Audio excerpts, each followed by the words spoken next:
Am I allowed to swear? I can't remember anything about the world. I've only just woke up, son. Yeah, you've just said that to the old world. Well, not the old world, but the glorious house of Scrubs. We're running live. So the reason I woke you up, sorry, mate, what was it? Jacuzzi, masturbation, and then bed, or those three in different orders?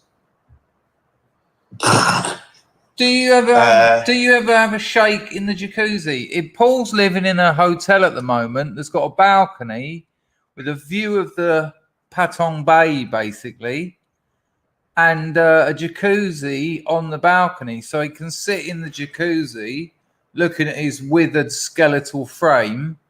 But if he looks up and ignores that, like, you know, brushes it under the carpet like it isn't happening and he's not dying, he can see the whole of a beach, a sea, an ocean in the jacuzzi. That's his house. So we're just sorting out a little intro tune. So what one are we going to have? We're going to have it off of Black Snake, right? Yeah, I'm just trying to find, because also you woke me up, right? So I'm looking at my own Spotify page to even remember what these songs are meant to be. Oh, you're going the long way around what people don't want to hear. Well, I can't remember. I mean, don't forget, I made these albums absolutely donkeys years ago, effectively. I mean, considering I can't even remember what I did 10 minutes ago. How long was Black King Snake made ago? I thought that was about 10 years. Well, let me think. I've been in Patong for 3. At the studio for 5. I can guarantee people he's been in more than 3 in Patong. No, I meant like women. I meant like, you know, a bit of the old in out, a bit of the old in out. Look, he's throwing a monkey at us now. Come on, quick intro song. All right. I've got to turn the computer on. Have I ever told you that I've had sex with over 500 women in Thailand? No.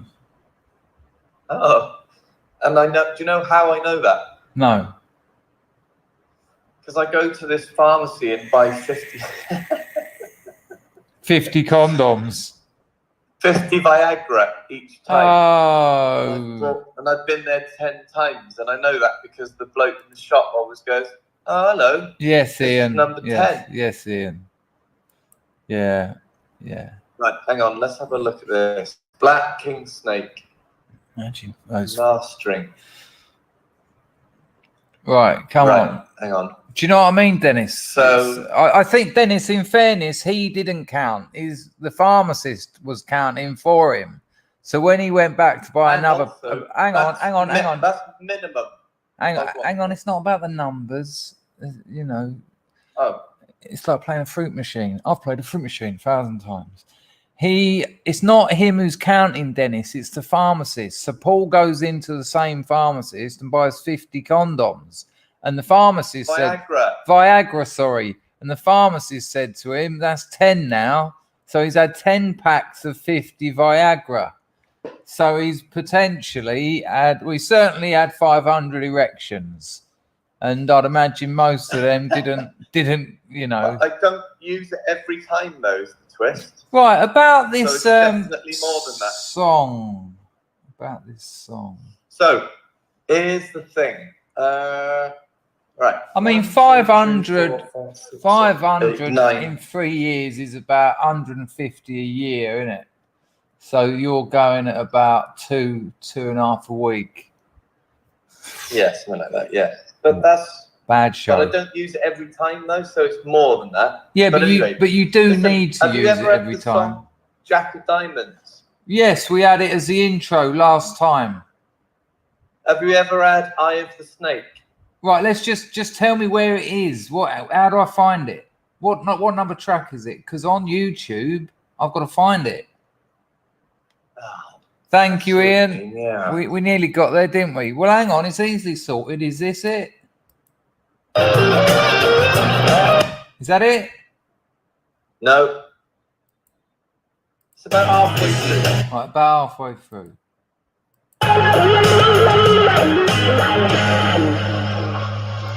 That was rocking, though. This one? We had that the other day, Jack of Diamonds. Of the mysteries. That sounds good. Where does that start?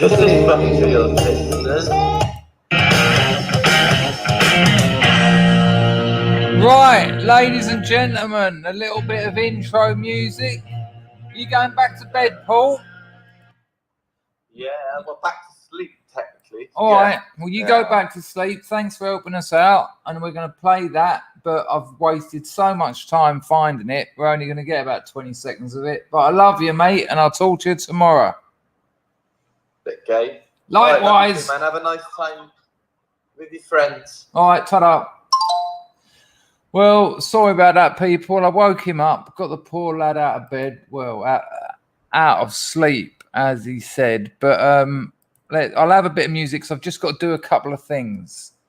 And it's no good without a little bit of music, is it? I'll let you see what I'm poncing around and doing, obviously. All right, so give me 30 seconds. By the way, these pants I'm wearing were bought by Sarah, bless her. When Sarah sent Shannon her daughter over, she's given me a big bag of gifts, and one of those gifts was a 4-pack of black boxer shorts, and I'm wearing them. I like to call them Sarah's pants. So if you're watching, darling, I've got your pants on. All right. Here.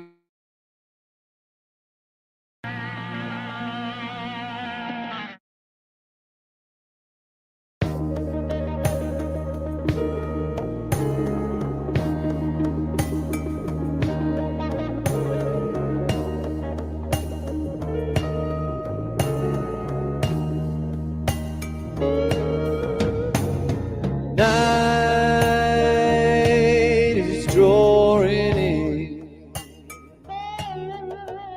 We must ruminate and then begin. Ever that might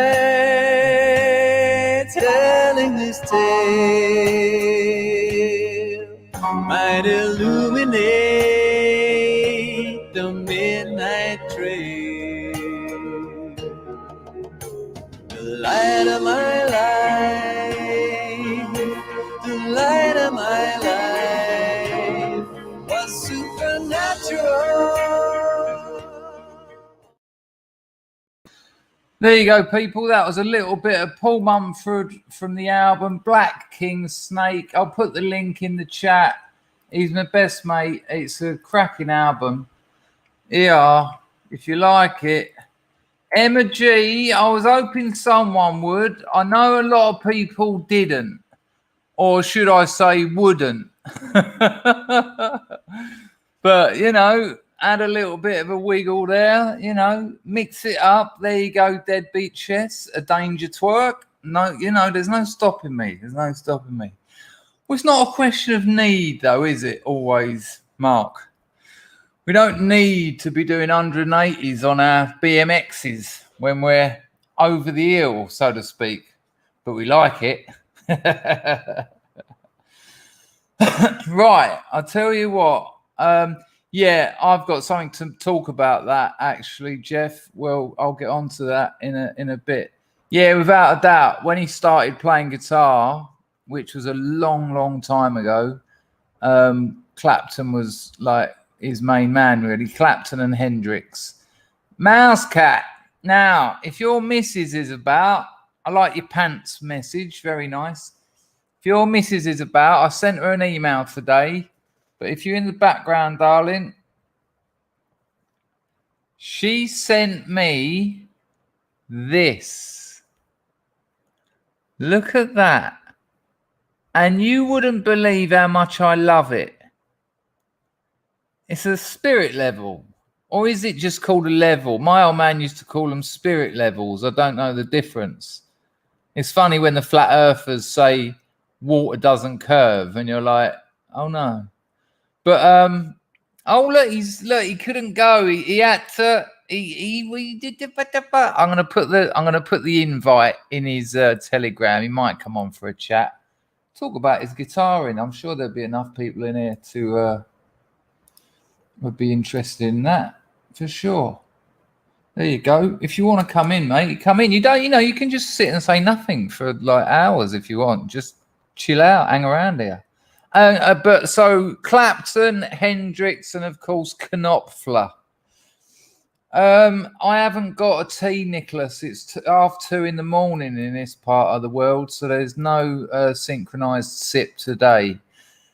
But Mrs. Me in it, partner of Mousetrap, bought me this spirit level.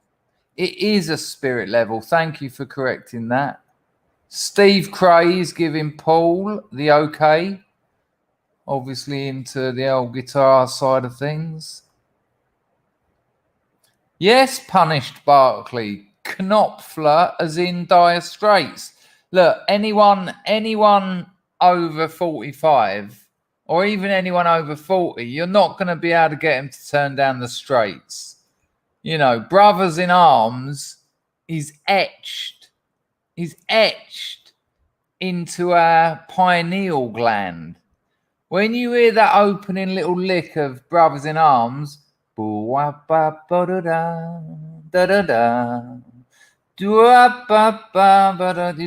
like, oh yeah.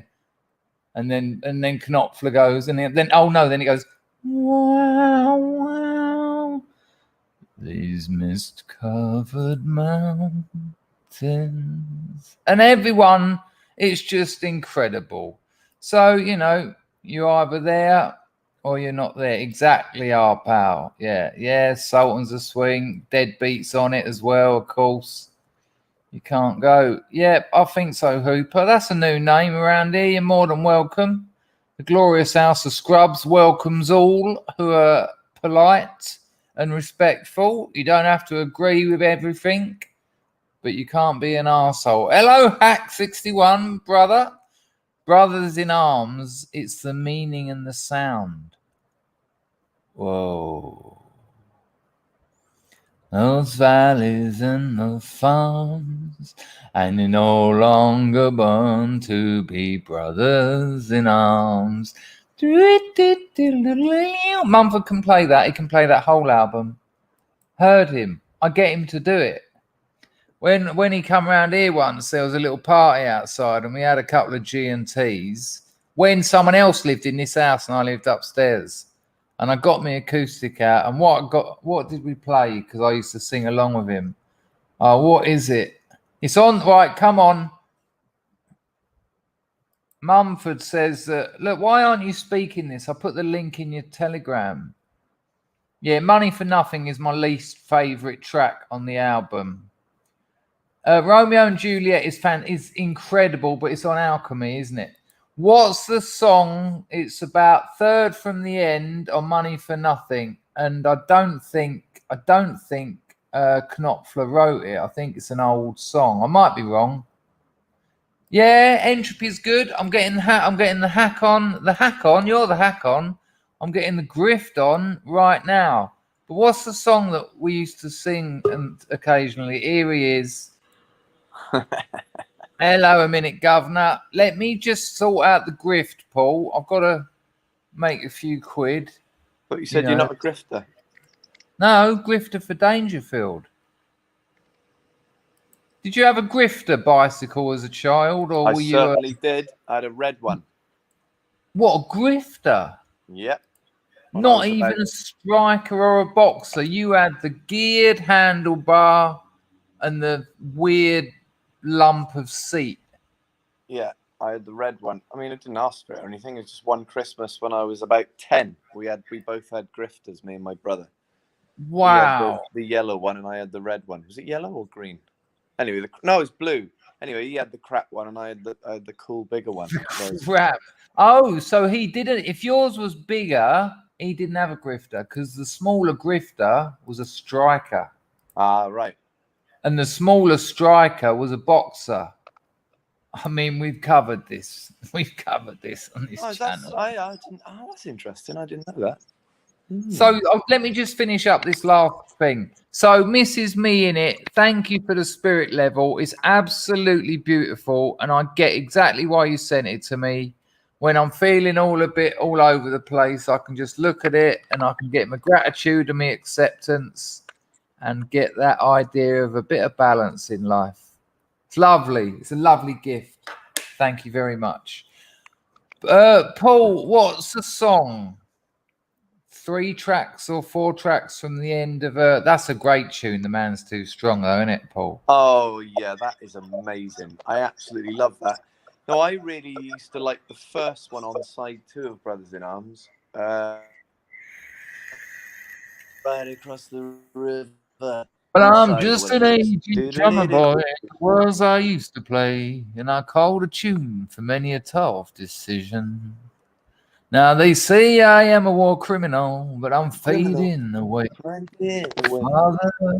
Yeah, is that one? Hey. Right, well, that's the Man's Too Strong, isn't it? Oh, that's not the one you're talking about. Entropy link in the chat, but it's also in the description. And the super chats, which is the $ down in the bottom corner, works. So throw money at me, please. One of my haters is back on me, sending me stupid things. I've got so much time in his mind. It's hilarious. He asks me silly questions and can't work out the difference between a stand-up comedy routine and real life. It's nice to know that I'm just farting in his consciousness without even realizing. It's an absolute pleasure. So Saul, as that's going to get confusing. You haven't got an axe there, have you? Well, I mean, I have, but it's sort of tucked away. You've got an acoustic guitar there. Nah, man, it hasn't got any strings on it. I know it sounds like an excuse, but it's true. No, but hang on a minute. That's all right. That's all right. Hang on a minute. The Man's Too Strong. But the song before that, Ride Across the River, that's the one I really like. You know, the one that sort of got jungle sound effects on the and then marimba. And then dun dun dun dun dun dun dun.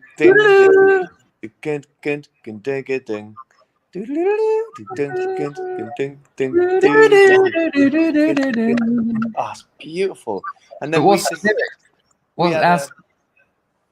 we had a big debate, didn't we, the other day about whether that song.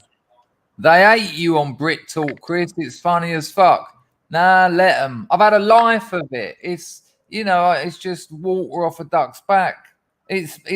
People tell me I don't buy it. I don't buy it of any of this shit. I just, you know, keep going. You know, if you're indifferent to someone, that's no problem. But if you hate them, there's an element of love there. And if those little boys, if they just, you know, if they want to away from the gang, want to just write to me and you know, put a few kisses in, I'll write back to them, and you know, we can be friends. Go on. Good point, Jeff. What do you make of that then, Saul? Is an acoustic guitar with no strings really an air guitar? Yeah, we all like Chaz and Dave though, Nicholas. That's just Marzipan said piece of wood, guitar with no strings.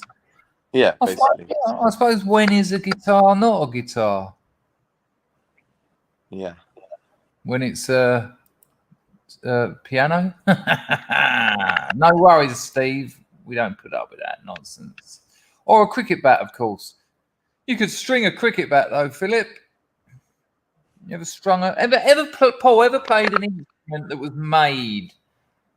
Ever played an instrument that was made? Not like made like a guitar, that was invented by someone. Someone come up to you and said, "Hey, Paul, you know, you're good with the music and that.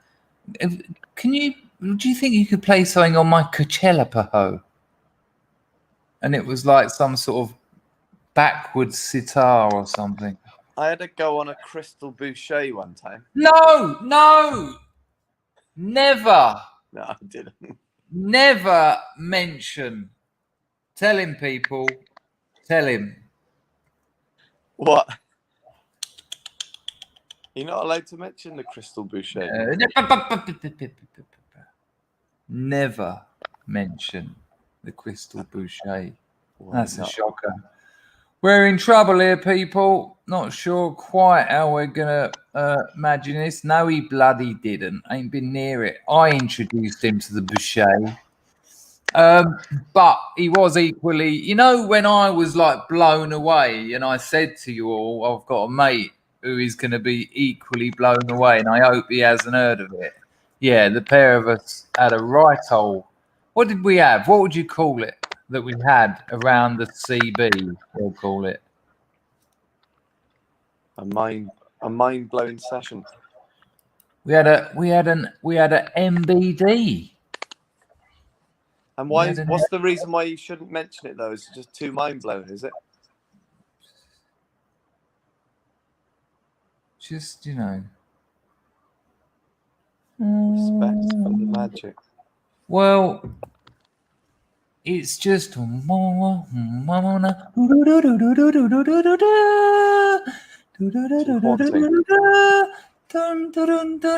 it's a musical instrument made out of glass that plays by friction. It's just don't mention the Crystal Boucher. I'm all right, sorry. How about if I mention Stefan Molyneux instead? You know what? I'd forgot when you said that. Yeah, do you know what? That's where I am, Stephen. Exactly where I am, with that little red box spinning round, and then the geezer with the roll neck going, pausing for too long, and then going, hello. Me going, wish I hadn't bunked off school now. Most disturbing. Yeah, you remember the old I'm rocking my Stefan Molyneux look right now. Look, I should be like when I think about what's happened to our people, I think to myself, these mist-covered men are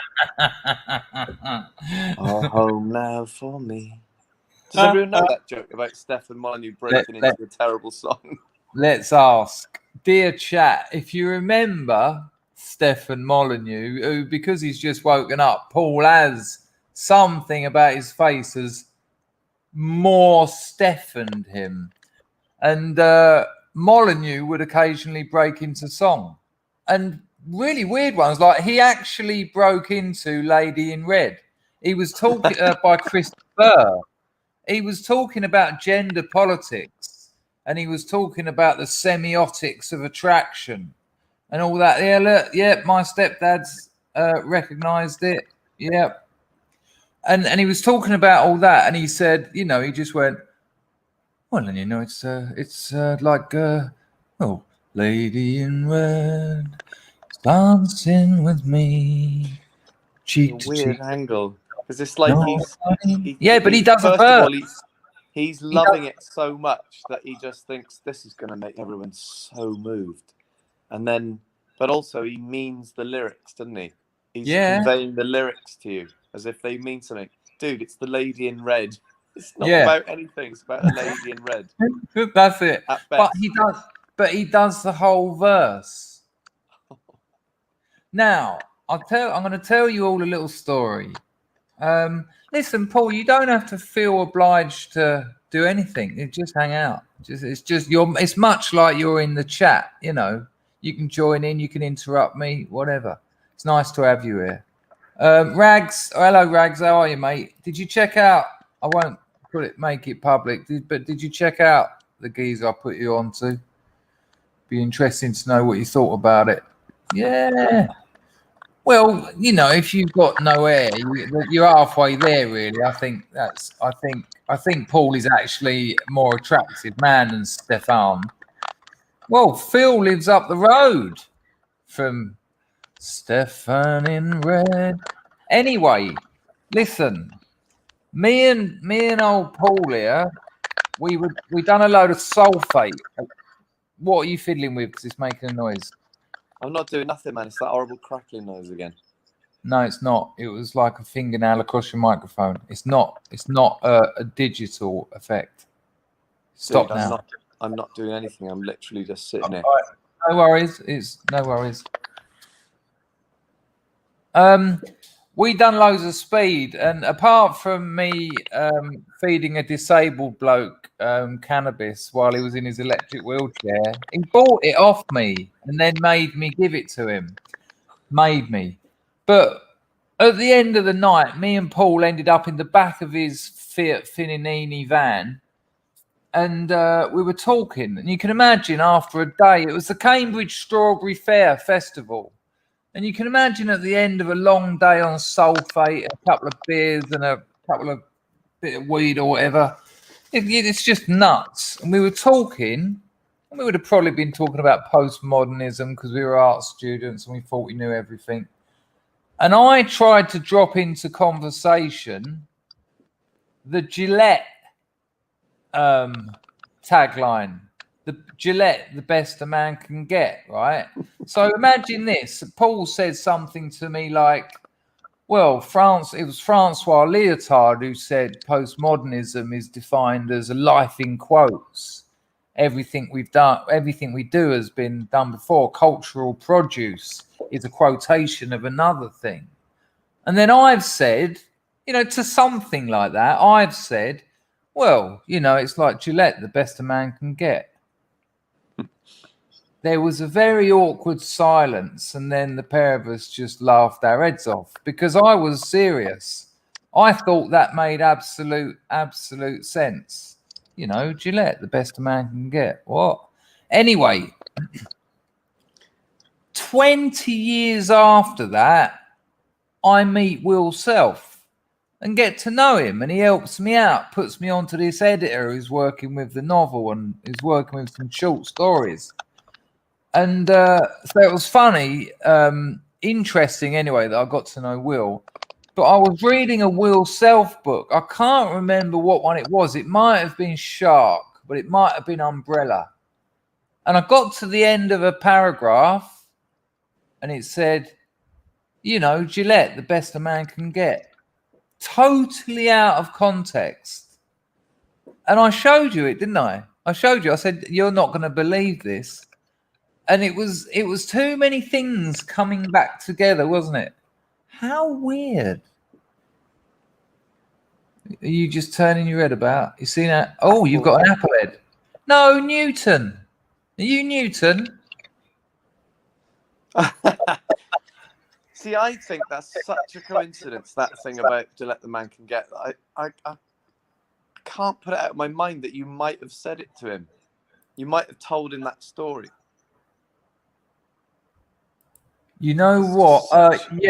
Yes, Winston, I'll give you that. Absolutely fantastic. For people who don't know, the Book of Dave by Will Self, there's been an apocalypse and they find a book, but it's a cab driver's called Dave. It's his diary, essentially.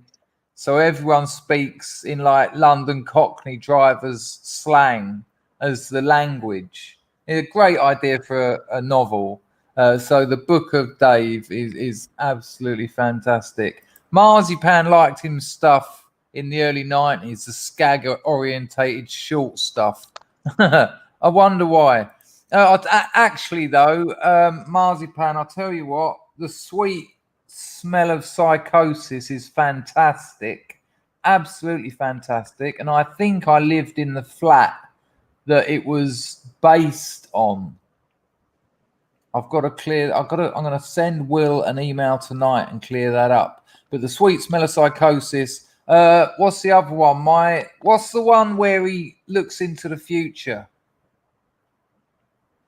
Oh, no. My Idea of Fun. Oh, yeah. Anyone? Have you read that, Paul? Have you read any Will Self? No. You're not really a reader, are you? I am, but I don't keep up with books just because you're meant to, sort of thing. I haven't really read any of the books that people have been going on about for the last 30 years.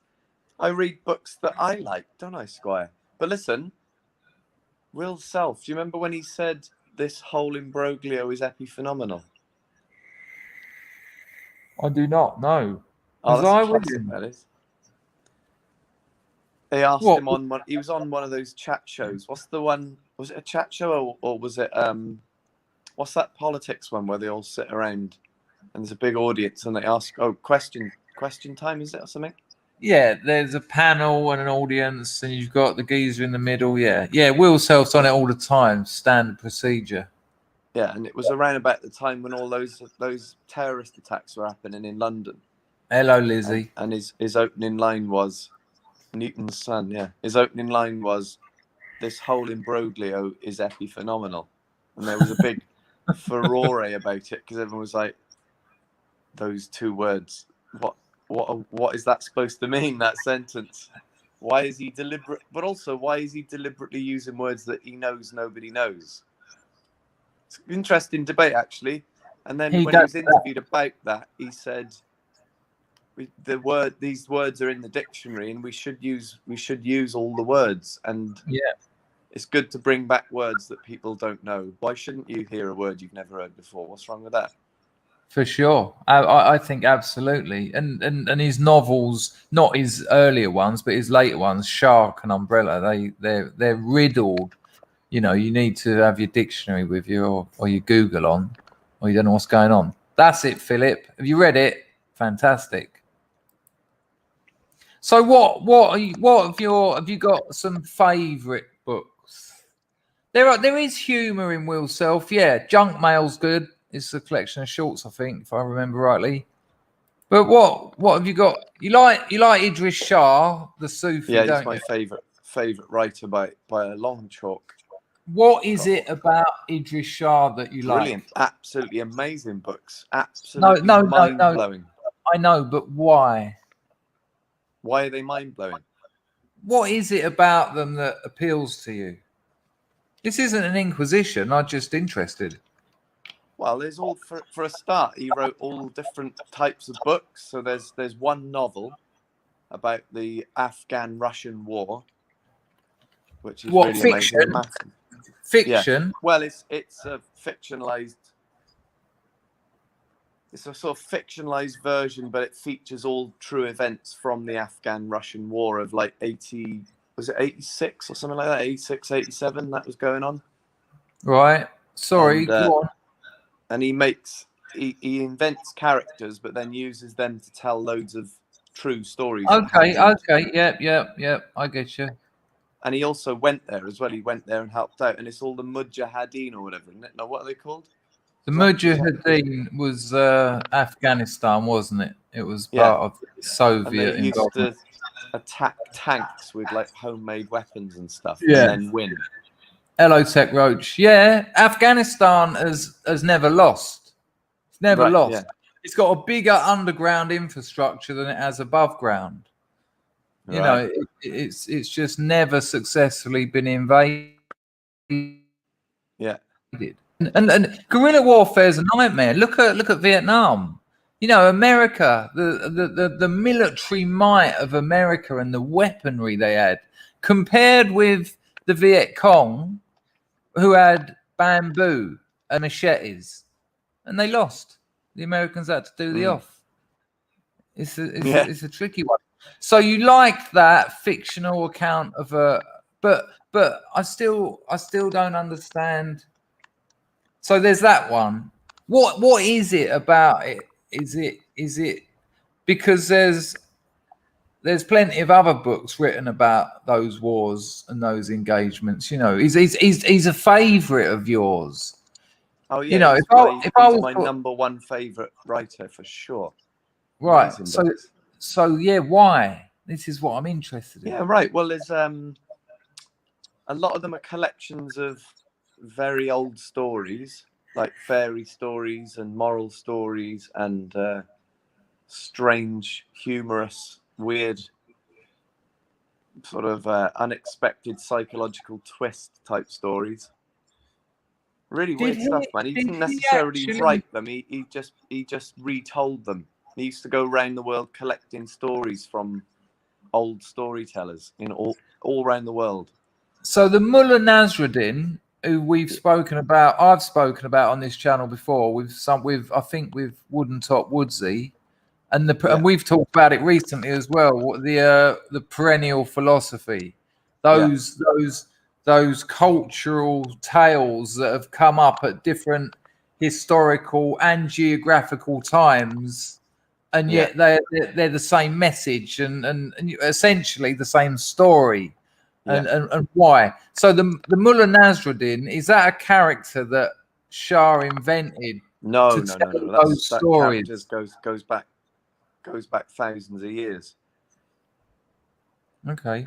He didn't actually write as such, in the sense he didn't make up most of his work. Most of his work was just sort of like telling a modern version of ancient stories that he collected. So he says that does he say he authored them? He authored a lot of his books. In other words, he retold. So he did write those words, but he didn't make up the story, kind of thing. Yeah. Marzipan. He can't stay away because it's all too lovely. It's my best mate, isn't it? I'm still not. So all right, let's put Shah aside. Yeah. What? Tell the story. Tell us the story. You said you had a story for me about a bird last night. Oh man, that was I'll tell you, man. It's nothing. Right, hang on. Whoa. It doesn't have to be anything. So, people, this story is new to me. This isn't one where I've heard this. See, Paul said to me yesterday, I think, I've got to tell you about what happened last night. So we'll sit back and listen to Mr. Mumford. You can swear and all that. There's no dramas. So yeah, this isn't no donations. So Hack 61 dropped a tenner into Entropy, and he's suggesting it was the Walk of Life. Nah, thanks for the 10 spot, Hack 61. You're a regular contributor. It's much appreciated. But it's not that one. Paul, what is it? You've played it on guitar in this house, and me and you sing it. Why worry? That's it. How's it go? Why worry? There should be laughter after rain. There should be sunshine after pain. So why worry now? Oh, it's beautiful. And did Knopfler write that? He did he? Oh, yeah. I found that old band doing it, but it turned out they were just blokes dressed up as the 70s. It was like the old Happy Days phenomena, wasn't it? It was what? Those two brothers, Isley? wasn't it? Not the Isley brothers. What are they called? Those two brothers. A one in the chat. If you enjoy a bit of Mumford on the channel, one in the chat. No, actually, one in the chat for Mumford. Just give him a one. It's always nice to know you wanted. He's not a YouTuber. This is out of his arena. So let's have a one in the chat, please, Scrubs, for my best friend. That'll be much appreciated. There you go, Paul. Loads of them. They always come in late, nice. But they are. Yeah, people. They're a lovely bunch. They're a lovely bunch, honestly. No. Right. So you've got a story that I haven't heard. Crack on. Well, so basically, for months, I've been taking the same journey on my motorbike to go to a cafe in Patong, and it's right the other side of town, right? But I go down what I call Hooker Road, which you call what's the hotel you used to stay in? Seals Mansions. Yeah, you call it Seals Road because it's the one that winds right through the middle of town. Well, I also call it Water Street because that's how the taxi drivers will get you there, because there used to be a scuba diving shop on the end of that street. Ratuthet Road is its real name. Ratuthet P200, I think, is the full name. Right. Ratuthet P200. Yeah. Thank you for the continual ones. That's really, really kind of you. Right, go on then. Right, so you went. Been all the way from one end of that road to the other on your motorbike. You must have been. What, Ratuthet or Seals Road? Ratuthet. Good Lord. That's a strange thought, isn't it? But if you come from the roundabout that goes out to Kamala, you come from that roundabout, you actually turn right into Ratuthet, and it winds all the way through Patong, right from one end all the way to the other end of Patong. Yeah. Vaguely, I remember it. It's been a while. And you go past the Jung Silon, and then you go past Fon's shop, and then you go past Seahorse. And then you go past you know whose shop, etc. You can say that. There's no dramas. And then you go past Kristin Massage. Oh, people, Kristin Massage. It used to be. I don't know if it still is. Oh no, it's the Elephant and Castle that's changed. You know, the Elephant and Castle in London used to be painted that garish purple. Where there's a big government legislated brothel in Patong called Kristin Massage. It's fucking massive. It's like a big block of flats, like a mid-rise, like about 5 floors. And you go in there, you go up these steps, and you don't know what's happening. And then you're at a bar. So I've walked in there, and I'm just at a bar. So gin and tonic, standard. Thanks a lot. I've sat down, and all these Chinese men are looking the other direction. And I'm just sitting there thinking, and my missus in Patong, the bird that I've had the romance with, you're reading the novel, she sent me over there. She even gave me the money. She wanted to work. She wanted to know how it worked out. Yeah, it's kind of it's not pink. It's kind of a grotty dark purple, but it's that end of the spectrum. And then, of course, I just turn round. And I turn around and it's like a goldfish bowl. There's a bit of glass the size of a house and loads of women in their underwear and their sexy gear with numbers on their hands, like on like a big badge, like Miss World used to. It's the height of a house, but it's the length of about 5 houses because they're all the way from the far left all the way around like that. All and they're on like a stage, aren't they? Yeah, it's stepped up, so they're all on different levels. Like it at all, man.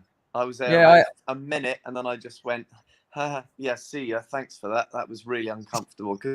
Jon B nailed it. You aren't they? Yeah, it's horrible. Exactly the same colour. But so I had the same experience as Paul. When I saw them, they're not allowed to tempt you. They're not allowed house regulations to sort of go, but they sort of do. They sort of go. Catch your eye, don't they? Yeah, and they sort of, and it's like they're a bit spastic, or they've got like a twitch or something. They're sort of like, and then you've got to go up to someone and go 34 and 22. No, not 22. Oh, so I just done the off and give the bird the money back. Why not? Thank you for the 200 NT dollars. I know you heard it 100 times, but I've just been watching your old videos, and my God, were they good. Some funny, some serious, but purely you and your usually sagacious take on various topics. Well, you've selfed me out with a word I don't know there, but that's all right. Sagacious. I don't know it, but that's all right. But listen, why not? Have you subscribed to my Substack? Because I'm doing written work on there, 2 a month. Very kind of you to say that. And yes, I have heard it a few times. But nonetheless, if you like my work and my sense of humor and my serious stuff, it's a combination of all of those. I've just put the link in the chat. It's all the links in the chat. There you go. You can't miss it. Miguel de Morillo. Hello, my friend. $7. Sounds like a great place. What number did you pick? Nah, man. No, I didn't like it at all. I felt really sorry for them because they're all just sitting there hoping that you pick them. And you just think, oh, this is this world I don't want to know. You know, because there's so many better. They're all looking at you. Yeah, wouldn't be so bad. There's so many. Sorry, go on. What did you say? If it was a one-way mirror, I was just going to say there's so many better options in Patong where you can go up and start talking to a girl, see if you get on, see if she, see if you want to spend some time with her, right? Rather than just going, you might pick number 30 grand a month, get into the room and her go, oh, what a wow. And then you're going to be like, oh, sorry, I meant 31. There's better options. Well, I don't like about it is the implication of the setup. the implication of the setup is you're picking them purely on what they look like, which I understand, obviously, as a man. But it made me uncomfortable because I'm sort of thinking, I mean, obviously what they look like is a very big deal when you're planning on having sex with someone, obviously. But it's not all of it. It's not only that, by no means. By no means. And they're literally, and they're not allowed to show you what their character's like. So they're just going, you just think, no. Yeah. A 5 out of 10 woman can get you into bed with her personality, but a beautiful woman with no personality can chuck you out of bed, can reverse make you not want to sleep with her. Absolutely. And so you need to get a bit of a conversation in. Why not? Thank you for the donation. Hack61, thank you for your 10-bit. Miguel, thank you for your 7. Lovely, absolutely lovely. And what was that? Hang on a minute. I'm sure I just saw someone. The Truth Will Set You Free said, "What's a Substack?" And if I look a bit further up, why don't you post the link? All right, I'll tell you what. Yeah, you're on it. I'll put the link here, and I have to say, I've got about 30 new subs in the last 2 days, so something's working. So thank you, very nice. Foot Golf's coming home, Mr. Mumford. That's Richard Griff, by the way. Griff. Look what he said. Look what he said. Richard. It's like watching. Oi, Griff Richards. Got a bone to pick with you, son. All right, steady on. Hang on. I'm going to get away from this, and it's going to be just you and him. Hang on. Griff Richards. Why do you never, ever, ever react in any way to my extremely funny comments on Facebook? But I always put a laugh react on yours. That's mean. Bad Facebook etiquette, bro. All right. You've been told. Shots fired. Foot Golf's coming home. You know he's the foot golf champion. Scores holes in one and everything. Yeah, I've watched videos of him. I pretty much only look at his videos and comments on Facebook these days. There are some very funny things that come up, I have to say. It does make me laugh every single day. He's a gentleman and a scholar, is our Richard. He really is. Hello, Tyler? Good to see you. And you know what he said? Hello, Gary. Listen to his podcast thing. Yeah, of course, all of them. There was one brilliant quote that he said that he claims he doesn't remember saying, but I think of it very regularly, about 3 times a week. He went, I know I'm a twat. That's all it was. I know I'm a twat. Because you're like the both most Welsh thing ever. You're both Welsh, isn't you? Yeah, I know I'm a twat. Tito, I want to show Mumford one of your paintings. I'd like to show him the one with the balloons, but can you put a link in without doxing yourself, or can you email me a link, or is it going to dox you? If you email me a link, I'll put up just the painting.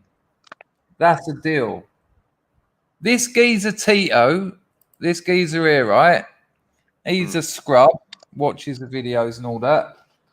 I had a picture that he done on my wall years ago that I liked, that I found online or in a shop or something. He paints really sexy pictures, and they're amazing. They're amazing. I'd like you to see one. That's all. So there you go, Richard. Basically, Mumford wants a bit of recognition and attention from you. Have we got an answer from Richard? Let's see. Let's see if he's bothered. Probably gone. He's not going to reply. He won't reply. See, he's got to make sure he's the king of the comments. Oh God, this is really kicking off. He does sometimes post. Email me one. Yeah, he's something else, man. Yes, Philip. Yes, he's a multi-instrumentalist and a composer. Not just pop music either. He composes like concertos and things. Richard said he regularly sends you an ambulance. Yeah, I was about to say, yeah. Do you know what that's a reference to? See you later, Rothschild. Take care, mate. I don't know what that's a reference to. Oh, what? Trevor The Locke. photos. Trevor Locke, about a year ago, I think it's about a year ago, he started talking about joke clinic or something. He was setting up a joke clinic. Right. And then ever since then, the in joke with me and Griff Richards is if anybody cracks a joke that needs a bit of work, he'll post a picture of an ambulance. And then in the end, it turned into GIFs of ambulances going off into the distance or blokes carrying stretchers. So he does actually integrate with you. Just not enough. He responds, but he never reacts. He never does a react. He'll never acknowledge that something was funny. Perhaps he doesn't think it's funny, which is fair enough. But I think he's really funny. What? No, he's hilarious. He's a good friend of mine. I met him in a rehab. All right. And he understands the humor of the rehab situation. Tito's sending a photo, so that would be nice. Yes, no, we're gonna get back there. We're getting back there. Right. So you were driving down Hooker Street. Yeah. So basically, I've figured out which road to go. So I've got to get from one end of Patong all the way to the other end where my favourite cafe is. It takes about 7 minutes. And nobody ever laughs at my awesome jokes like that. Yeah, I understand that they might just not be funny, and I've never said anything funny on Facebook in years. But I like his jokes are really funny. Don't worry about the throwaway insults in the chat. That's just YouTubing. You just let them bounce off. No, I'm not bothered about it. It's a good point. It's a good point. It's only a joke, I don't give a toss, really. Right, anyway. Now, hang on, just one last delay. This is one of Tito's paintings, right? I'm going to put it on the screen. It's usually a bit tricky to do.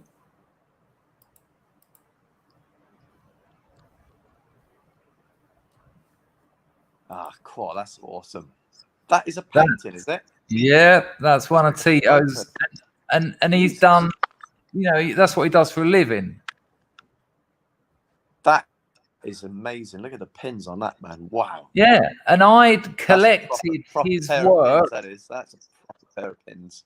I'd collected his work in a scrapbook years ago, and now we had a drawing competition, and it was a piss take. People were just doing things like cocks with the 3 spiky pubes each side and writing someone's name on it, and that was you had to draw 3 scrubs, and he done like Daughter of Albion, and it was just this incredible. Everyone was like, "What the fuck?" And we've got another illustrator as well, but I haven't seen him in a while. He might be lurking. But yeah, nice one, Tito, for making the effort. And now I've got that image back on my computer. Can you send me that picture for research purposes? I'll see what I can do. Thank you, Tito. That's much appreciated. And if anyone else didn't know, that's what Tito gets up to. And that is brilliant. Very, very good. Yeah. Yeah, I really would like a copy of that. That's all right, I'll send it on. Albatross says this $5 is for Paul. Make sure he gets it, or there'll be hell to pay. Now, Albert, it's about time I got some of your money for coming on these streams. You tight bastard.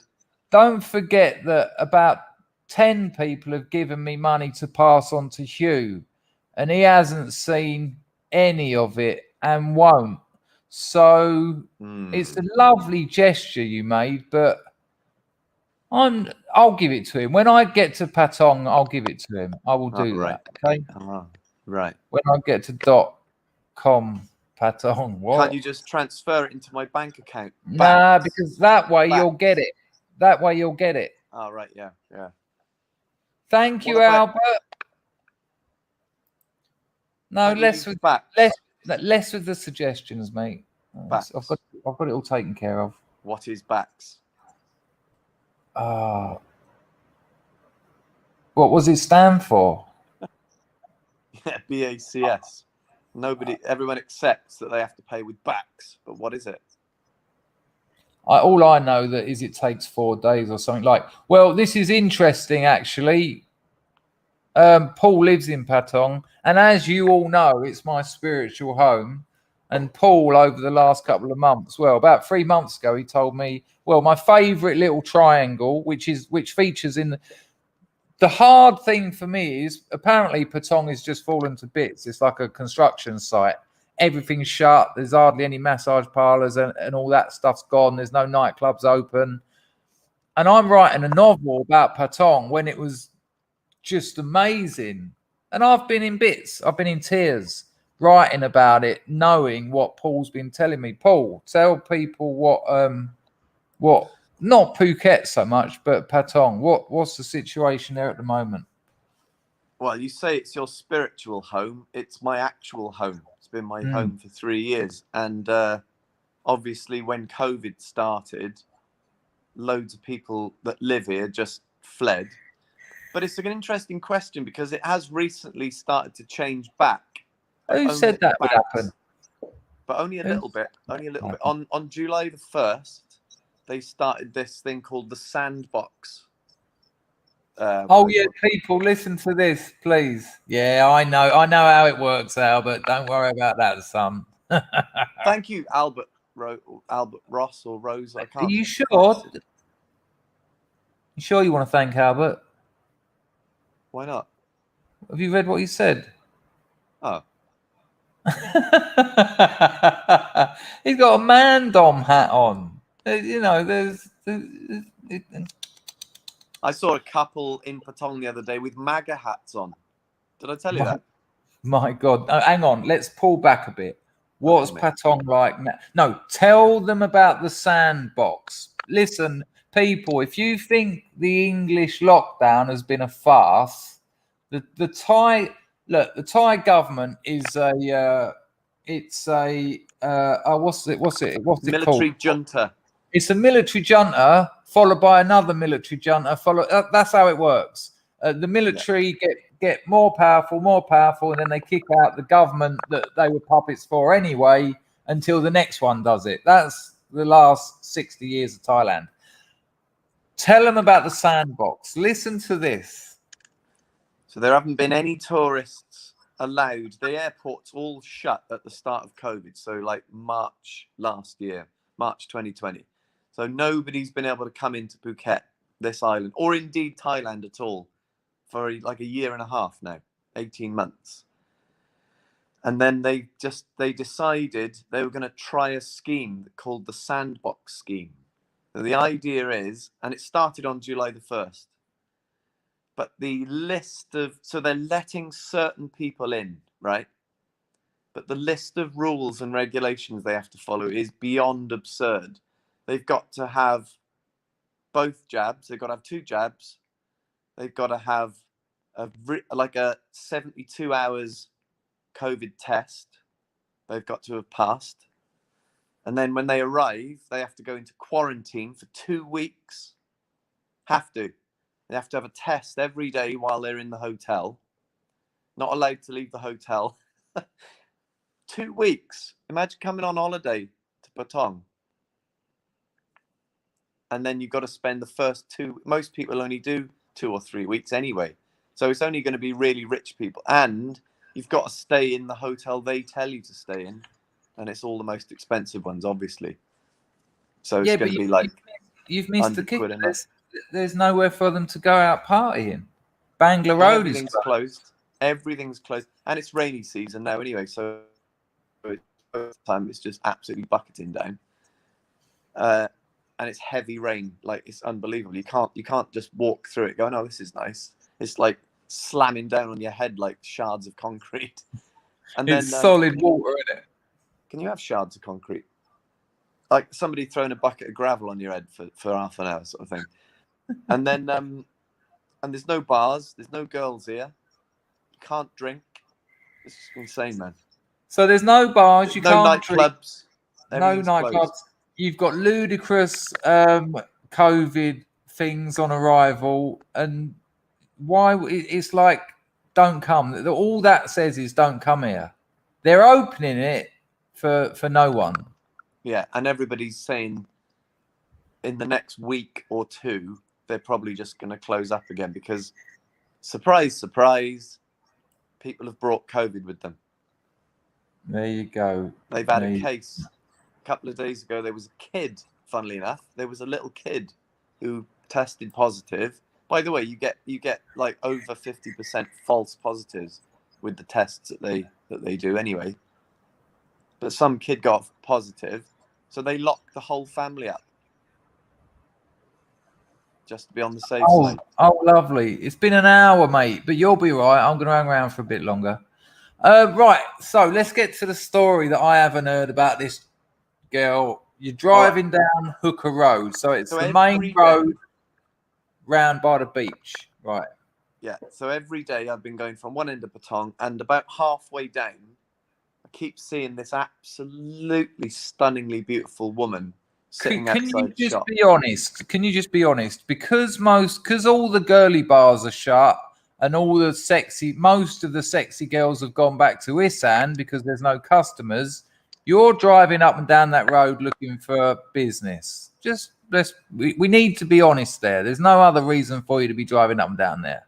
Yeah, well, it's a one way. It's a one way, but you're going round and round and round. No, I'm telling you the truth, man. Okay, there's two elements to it. I have to go from one end of Patong where I live now to the other end, to this cafe that I love to go to every day for my breakfast, right?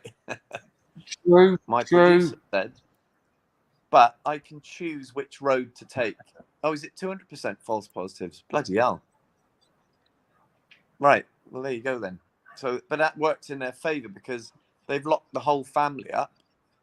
So they're not going to be staying in one room, are they? They're all probably staying, the grown-ups and then the kids in another room or whatever. So they've got to pay for a family room, which is 3 times more expensive. It's just a money-making scheme, man. It's a con. It's a rip-off. And they haven't all tested positive, just the kid. But hang on. What about his story? So anyway, I was responding to what that guy said on the. Sorry. So I can choose which way to get from one end of town, but I've figured out which way has got the most girls sitting outside the shops. Right. Okay. Right. That's a fair point. So anyway, I've figured out which road has got the most beautiful girls on it, basically. So there's something lovely to look at when I'm driving. I do stop sometimes. I go, okay, fair enough, you've won. And I'll stop and have a massage or whatever. Fuck off, one night. Or whatever. Anyway, so I keep seeing this absolutely gorgeous woman sitting outside the shop, and she completely just ignores everyone. She's just on her phone all the time. And I've stopped a couple of times and gone, morning. And she'll just sort of look up and then look down again. I'm like, okay, sorry. And then just drive off again, right? She's not interested. Anyway, crawl up to them. Anyway, I found her on Facebook. Everybody keeps interrupting, doesn't it? Look, this is how it works. It's all cool. It's all cool. You can't get away with anything here, nor can I. We're going to get to that story in a minute. Don't you worry about this. He's got a blinder for you when we get this one finished. Come on, son. All right. So anyway, I keep seeing her. She won't talk to me. Anyway, and I just keep thinking about it because she's just gorgeous. She looks almost like a Cambodian woman. She doesn't look Thai. She's got a different look about her. Anyway, long legs and everything, just amazing. And then I saw her on Facebook. It came up, her face came up, you know, when Facebook suggests friends. Yeah. Because of people that are in common. So I must have hundreds of like Thai prostitutes in my Facebook friends list, basically. And she came up and I went, awesome. So I friended her a few weeks ago. And then a few days ago, she accepted it. And then yesterday, I thought rather than trying to chat her up, I'll just get straight to the point. So I typed into Google Translate, "Do you do massage in hotels?" Got it translated in Thai and sent it to her, and it just comes up like, well, that's that weird. Blah, blah, blah, blah. Looks like how could that possibly be what I said? It's all, they don't have gaps in Thai, Yep. so it's just Same a constant string of squiggles. And then a few hours later, she sent a Thai message, and I was like, ooh, and translated it. She said, "Yes, I do. I work massage. Where's your hotel?" So I was like, fucking awesome. So anyway, we had a conversation, and I just acted like one of those blokes that just orders women, just orders them like they're in a catalogue. I've never done that before. I normally chat them up, but this one was just like, this is the time, this is where my hotel is. 10 p.m. last night, right, was the time she was meant to be arriving. Anyway, got to 20 to 10, and I've got this massive window here, right? This massive window. It's curtains closed at the moment. I was getting a bit nervous because I was like, oh, fucking hell, she's coming round the hotel, you know. And I opened the curtains, and I saw the girl of my dreams, a different girl that I've never seen before, just standing down there. And I was like, oh, fuck, look at her. Like a Japanese-looking girl with really, like, 80s clothes on. Like a all colourful, bold clothes. And I was like, wow, who's that? And I was like, oh, fuck, I got this bird coming in 20 minutes. And I watched her. She walked round and then stood in front of the building down in the front, having a fag. And I was just like, fuck, I really want to go and talk to her. But I got this other one turning up. What am I going to do? And then in the end, I just thought, fuck it. So I quickly put my clothes on and just all nervously went downstairs and went outside to talk to this girl. And it went really well. We talked for about 5. I was like, all right. And she was like, she'd seen my guitars, because I've got guitars. They're not in the window or anything, but she'd seen them through the window. They're not like just there on show, but she could see that I've got guitars. She was like, oh, you're a musician, are you? He has got guitars. You're a musician, are you? And I was like, oh, fuck, that might be an angle. I'll work this. So I was telling her to write songs and stuff. She was like, oh, it was going really well. And then the motorbike with the prosy just turned up and just pulled up in front of us. And I went, all right, anyway, yeah, nice to meet you. See ya. And then blatantly walked up to the hotel with this prostitute that I'd ordered. And I was like, this hasn't gone very well, trying to impress this girl. Yeah. She's not coming back. Right. Now, listen. Oh, you seem to do. Can you tell us, please? Can you tell us the story? Can you tell us the story? There's many, but you know the one I want.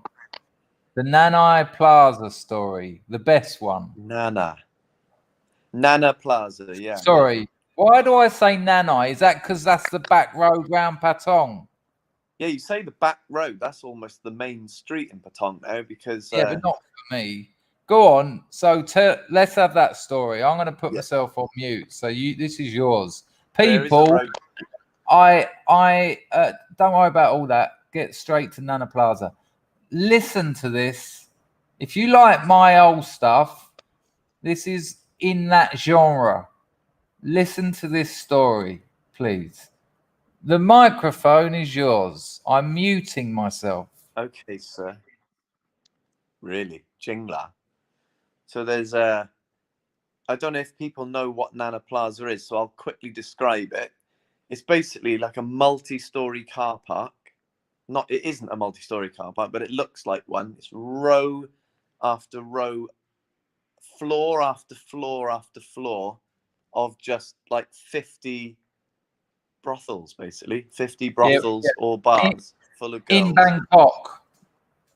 in Bangkok. Yeah, and it's a famous place. It's like the sort of prostitute superstore of the world. Quite often gets #1 as the most seedy place in the world, basically. It's awesome. And you basically go up some steps and then you just walk all the way around this semi-horseshoe shaped floor, and there's like 50 shops or bars. Every single thing is either a bar or a massage shop. And there's just like 20 girls in each one. And then you go up the next flight, and then there's another floor of 50 bars and massage shops. And then you go up the next one. I think there's 4 altogether. I will buy him a drink, Albert, next time I see him on you. I will do that. Thanks, mate. Anyway, so when I first discovered that, well, it's not like I'm not like an explorer that discovers these things. People have gone there before. I immediately just booked myself into a hotel like a minute away because I just thought I need to explore this every day. It's just amazing. And there are ladyboy bars there as well, by the way. Spaghetti Junction for what? Gash. Yeah, and cock as well, though. And cock. There are some of them there's a whole section which is just ladyboys as well, which is weird. I didn't, of course, just look like women. That's the idea. Anyway, so I spent about 2 hours searching for like the perfect one to take back. I can't think 10 floors of whores. Yeah, basically, yeah. But with like hundreds on each floor though as well. It's ridiculous. Absolutely ridiculous. It's the best place in the world. Disneyland for adults, isn't it? Disneyland for men. Anyway, so I spent a few hours trying to find the perfect girl, and because it's spoilt for choice, there's so many that I was just like I couldn't work out which one to get. So I went back downstairs to take a breather, and then immediately got absconded by 2 beautiful Hang on. I know I said I wouldn't interrupt. You can interrupt.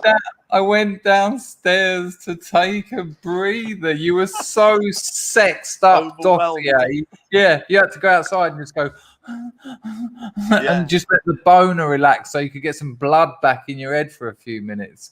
Continue. I was overwhelmed by pussy. Anyway, so these 2 beautiful girls just suddenly just came up to me, and because they seen me come out, they saw me come out. And they just walked straight up to me and they said, you can take both of us for 1,000 baht each, which is 25 quid. And I was just like, oh, no, wow. but stress like you did to me. These were 10 out of 10 birds. Oh, 10 out of 10, both of them. Yeah. One of them looked like a Japanese manga meme girl, whatever they're called. Magna. Pale manga, pale skin, little Japanese face, and just cute clothes. And I was just like, what the fuck? And then the other one was like almost a bit of a lesbian-y look, but short blonde hair and very tanned, but also very gorgeous, just absolutely gorgeous. And I was just like, hang on a minute, hang on. Blodwin, no, you can't. You cannot. Don't worry about that. You cannot. Because I thought I could. So anyway, so basically I'll cut to the entertaining bit. That's the boring intro. But basically what happened was I went, yep, all right then, where are we going? And one of them said, we go back to my room. I went, okay, let's go. So we got in a taxi, and they one sat here and one sat here, and I had my arms around, and I was just like the sex pat in heaven, basically, just going, this is, and we're having a laugh and everything. What the one with the sort of dykey looking one was much more chatty, and the other one didn't hardly say a word. She was really sort of charismatic, so we were chatting a lot and joking about stuff. Took ages to get there, and I was going, where the fuck are we going? Vietnam? And stuff like that. She was cracking up and everything, and it was a little bit scary. I was thinking, are they going to kill me, these 2 birds? What is going on? Anyway, in the taxi, the light, it was sort of a dim light, right? But I was starting to think, hang on a minute. This chatty blonde one is a young ladyboy.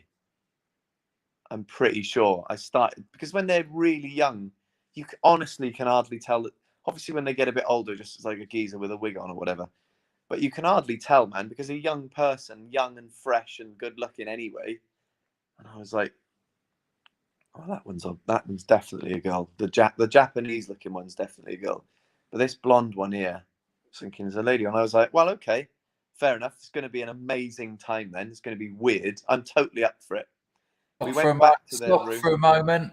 Yes, Our sir. pal, the modern Thai lady boy, has had the Adam's apple shaved off. Yeah, You do not know anymore. Some of them have got vaginas, right? No penises. You do not know anymore. You can go back 10 years when I was there, and you could still tell that's all over, mate. The technology has surpassed the male's ability. Continue. I've been with a girl 3 times and had her in my house and had sex 3 times, including cunnilingus, and then found out months later that she was a ladyboy. That's how good it is. I literally had no idea. Griff Richards.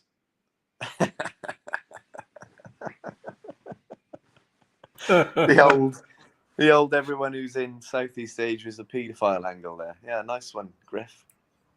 Carry on. So anyway, I wasn't sure, but I was like pretty sure that one's a ladyboy. Anyway, we got back to the room. I just realized that's the guys' music I was listening. The guys or the gays? Same thing in a way. He was listening to your music today. Carry on. Oh, really? Oh, thanks, man. Anyway, I thought he was telling me gay then for going with a ladyboy. Get real, mate. But anyway, so I was thinking, I'm not sure. I was thinking I'm 70% girl, 30% ladyboy with this one, 100% girl with this one, 70%. And then it went down to about 50. And then I was like, it's a gorgeous lady. Anyway, we got back to their room. And it was like a red light and everything. And they were both just kissing me all over. Oh, man, I don't want to gross you out too much. But basically, I made an executive decision. Because this was early days as well. This was before I knew about ladyboys. I was thinking, I don't really want to get involved with the blonde one from the bottom down in case she's got a willy. So what I did was I said to the blonde one, you stay at this end and we'll do snogging and titty touching. Dude, there isn't a way of telling this story without being absolutely gross. Sorry. You're apologising on my channel for that. Oh, yeah, fair enough. But I don't like to be gross. But you asked me to tell this story, and it's gross. So there you go. So Sophia, you're not really welcome around here, love. You know, it's not really that kind of place. So the banhammer comes down. Bye. Continue. True though, isn't it? Anyway, basically, I was snogging the blonde one and playing with her tits, which were fake tits, by the way. And then the Japanese-looking one just basically started giving me a blowjob. So I had these, and they were both naked, but they had their knickers and they had their knickers on, right? So anyway, and I still didn't know at this point whether the blonde was a lady. I still didn't know. A lot of them have fake tits, and they're girls. I can't gross you out.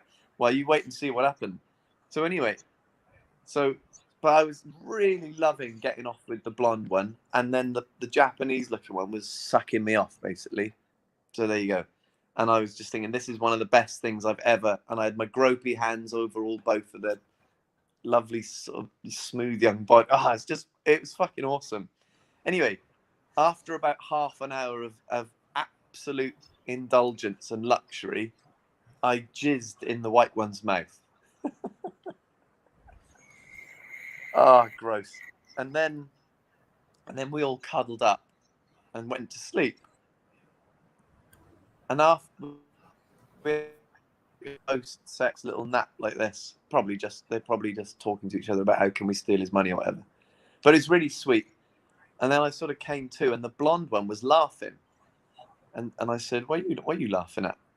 And she's like, so do you think I'm a lady then? And I was like, all right, I'll tell you the truth. I am not sure, but I'm 60% sure that you're a ladyboy. And she started cracking up. And then she went, "We're both ladyboys." So you're that fantasy menage a trois you dreamt about for your entire, since you're a teenager to the present day, you'd had a freeze up with two blokes.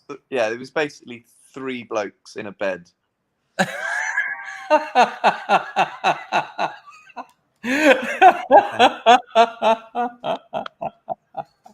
And you had to pay them. There you go. Yeah, that's all right though. But it was awesome though. It was fucking awesome. I can still remember what they looked like to this day. It was about 2.5 years ago. It was awesome. So who gives a shit, you know? But I had this little manipulative scheme that I was making sure that I was only technically having sex with the one that was definitely a girl, you know? Yeah, yeah. Just coming in a bloke's mouth. Now, I don't want the whole story, but just that moment when I don't want to ruin it and put the spoiler alert. But it's the one where you were suddenly. Oh dear, man. Why don't you tell it? Let me have a break for a minute. Because I can't remember it. My version of it. Will you interrupt if I get it wrong? All right. So I don't. Go off screen. Do that. Go on, carry on. Sorry, what's that? Oh yeah. It's not as funny with me telling it, to be honest with you. It's not as funny. Our pal nearly got it, actually. Our pal nearly got it. Somebody guessed the ending, did they? He nearly got it. He thought that the one you thought was a lady boy was the bird, and the one that you were. So he nearly. No, it was 3 blokes. 3 blokes in a bed. Proper gay orgy.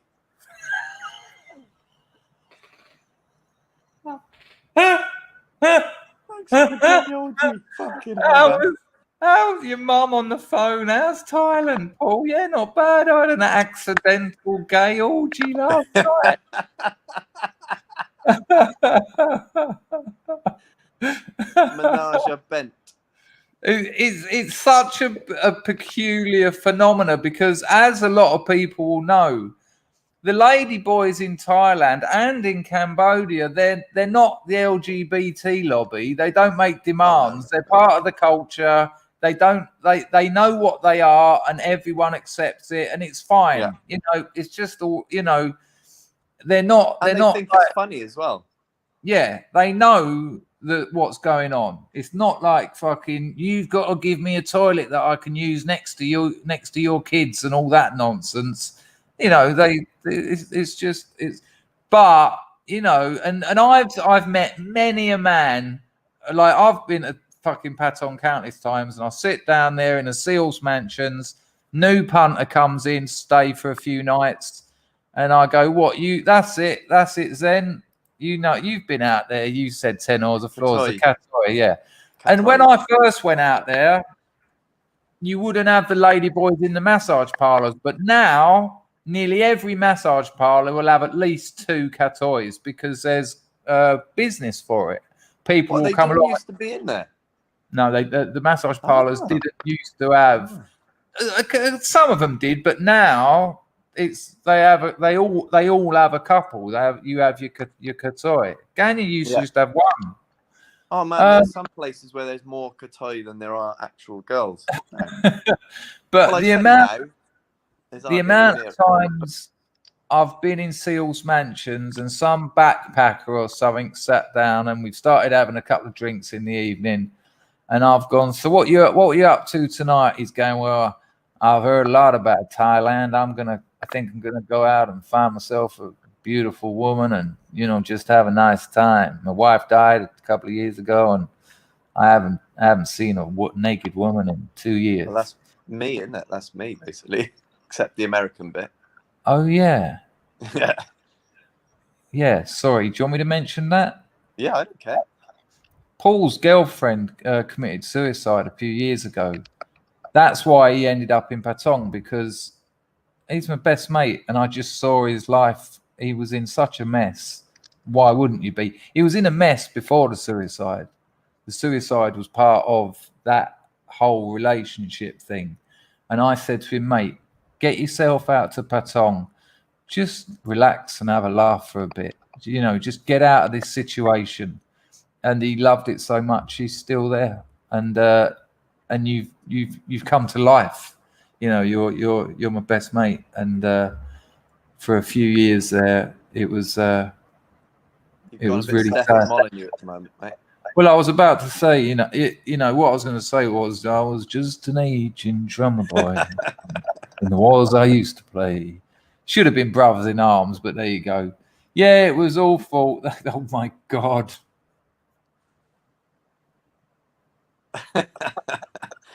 Well, funnily enough.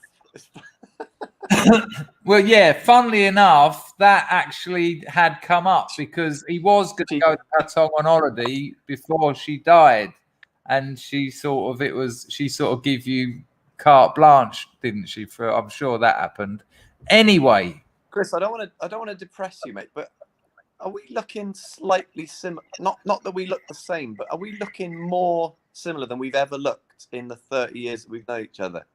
There's that photo of us both at Seal's Mansions where people say, look at those two lookalikes. Yeah, look at us. I mean, it's not a million miles, is it? I think when I'm front lit, I look completely bald, though, don't I? I mean, I know I haven't got a lot of hair, but I'm not completely bald. You have got the fash you do. I'll give you that. Yeah, my mum said to me, I turned like that. And she went, oh, bloody hell, do you have to have your hair cut like Adolf Hitler? Look at it. And I said, yeah, I do. Yeah, you do. Right, okay. Can you just tell that story? Do you remember the one I mean? I know exactly what you're talking about, yeah. Would you like to tell that? So, as happens to a lot of ugly old sexpats in... thanks, Albert. But Paul, to be honest with you, so many of I know Paul, and it will mean a lot to him if you let him know that you're enjoying this. That's why I'm putting them up. I just know it will. So, you know, that's true. Albert, I'll give you that. Actually, that's true. Albert, that sort of thing makes a difference. Oh, I just want to. And also, you gave a $5. You knew I was going to keep that on. And then you said, buy him a drink on me. You know, that's a nice thing. You know, you want me to remind you to him when I see him. It's lovely. It's lovely. On a minute. Are we missing a trick here? Have you ever had Griff on? Yeah, people hate him. That'd be ridiculous. He's awesome. No, he's boring. Oh, he's boring, is he? No, I'm just joking. No, I get him on. He comes on occasionally. Nice one, Rag. Yeah, of course I've had him on. Why don't you get him on now? Can you do a 3? Can we have a gay orgy? It doesn't work very well. It's an awkward number. 3's a right. On YouTube. Can you tell that story, please? Yeah. Look, we're getting the PMs in the chat. Loads of them. What does that mean? Is that my initials? It certainly is. Oh, fucking awesome. Oh, look at that. Oh, there you go. You got a bump. I can't help but think I must be ruining your stream when you get me on, and everyone's like, "Oh, not this cunt again." But I know everyone thinks that, and the truth is, we're just a community. This is just like getting someone on who we can all get to know a bit about, and you've got some cracking stories. Look, Mousecat had a coughing fit. Someone else said he needed a clinic. Nice one, people. Nice one. That means a lot. That is much appreciated, actually. All it was, nice so basically, as happens to a lot of ugly old sexpats when they come to Thailand, you start out seeing lots of women, then you try a ladyboy that looks exactly like a woman and's got fake boobs and a fanny. And then you gradually go down the slippery slope and you end up sort of going, well, I suppose I could try one of the ones that... Can I just jump in there? And as someone who has been to Thailand about 20 times, that wasn't my story. Yes, it was though. But your secret stories that you never tell anyone. No, it wasn't. It absolutely wasn't. Not being gay, that doesn't appeal to me. But that's carry not on. what I was saying though. I wasn't saying gay. Is it gay? A trap's gay? Yeah, look at that. Good one. You like trigonometry there, 2016. Right. Come on. We're just having a tell the story. You're up in the ante, basically. I was up in the ante because some of them you can just tell that it's a dude. There's not a lot of effort made or not a lot of surgery or something, but basically some of them look like absolutely stunning women, and then there's a descending scale, and then you end up at just gay. And I suppose it's how far you slide down that slippery slope, you know.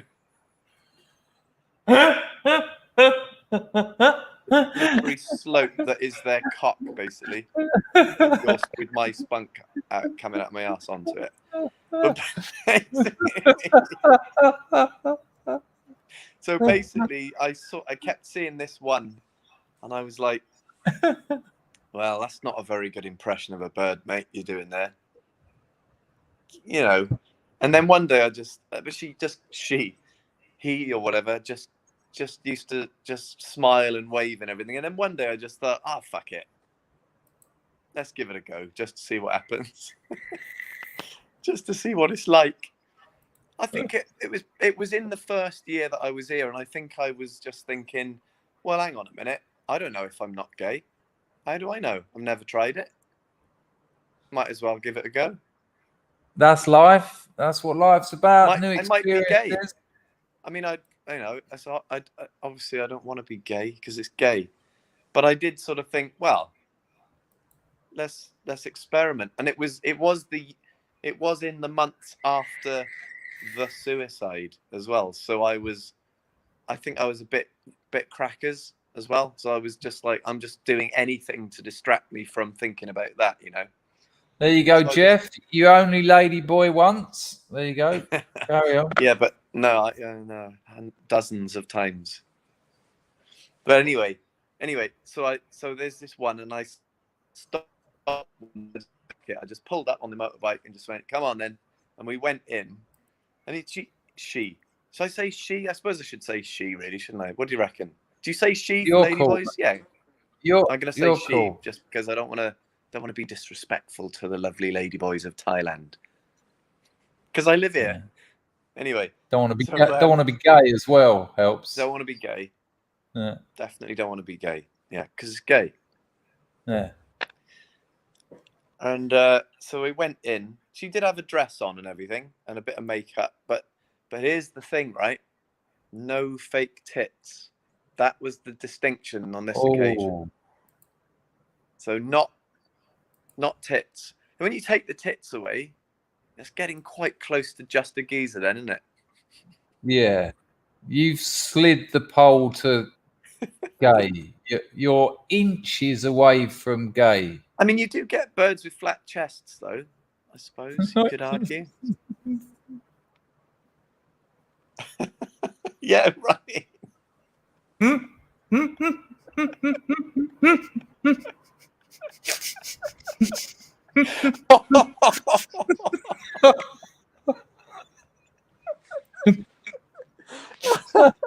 Fucking brutal. Awesome, man. Gay bum sex is a brilliant. I never thought of it as gay bum sex before, but I will be thinking of it tomorrow. Right. Man. Go on. We're stay on track. Stay focused. Stay focused. Because if you don't stay focused, this so I went in the room, and Shahi, innit? Just grabbed me while we you've got to get this. Okay. I'm on it. I know which bit you're looking forward to. But don't forget that you're Starkus and all that bit. Lay down, take your clothes off. Right. Shahi said, "Take please," and we were sort of giggling because it was obviously not a massage at all. It was a gay fuck. And I sort of took my top off or whatever, and that's not a pretty sight. But then Shahi just started snogging me, sort of pushed me up against the wall and just going like that, and I was just like, oh fucking hell, this is a bit like being snogged by a bloke. I just love the way you've seen Shahi and so many times and thought, fuck it, I'll go for it. And the next thing you're like, oh fucking hell, this is a bit like being snogged by a geezer. You know what all those birds you've ever kissed have felt like, all in gross. one moment. All stubbly on my face and stuff. I was like, oh fuck. Anyway, but I committed to it. So I took my trousers off and my pants, and I sort of pathetically lay down on the bed as if there was any chance of any rub down. And this dude just flipped me over. So Right, go on. So I lay on my front as if to say, any chance of a bit of a massage before you gay rape me? And then he basically with really strong, with upper body strength.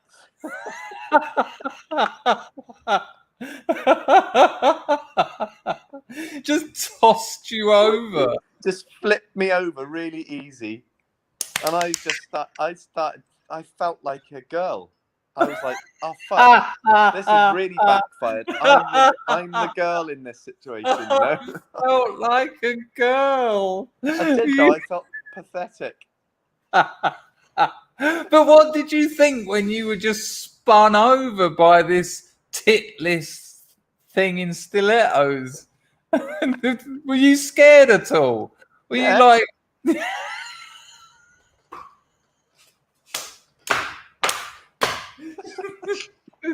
yeah, fucking terrified.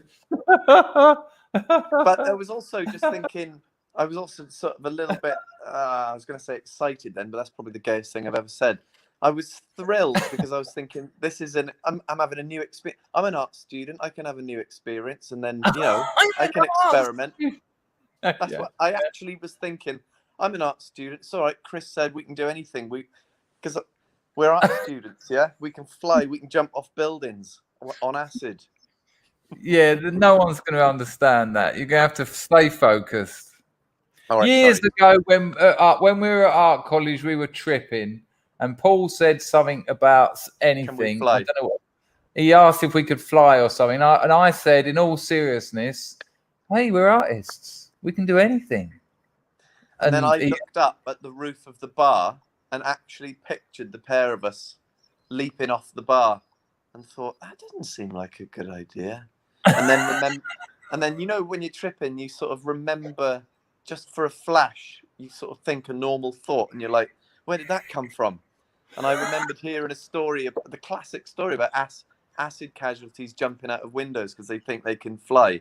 And I thought, we've got to watch out for that one, especially with Muggins here telling me that we can fly. Yeah, nice one. Yeah, but that acid story's been... That acid story's been debunked, because if you're tripping and you think you can fly, you're going to take off from the ground. You're not going to go up a car park, jump off. You're going to just. What if you're already on You're just going to go like that. You're just going to sort of stand like that for a while. You know. What about jumping out the window when you're at a party? Great comment. Albert Ross said Paul's story is always brutally honest and hilarious. Says who nails it though. Blame Chris. Yeah. So when you thought, hey, I'm an artist, I can do anything. And 42 refers to a previous story, When Junkies Jump. Good call. That's a good name for a book or a movie or something. That is. Or a short story I wrote. Right. This is the weirdest stream ever on YouTube.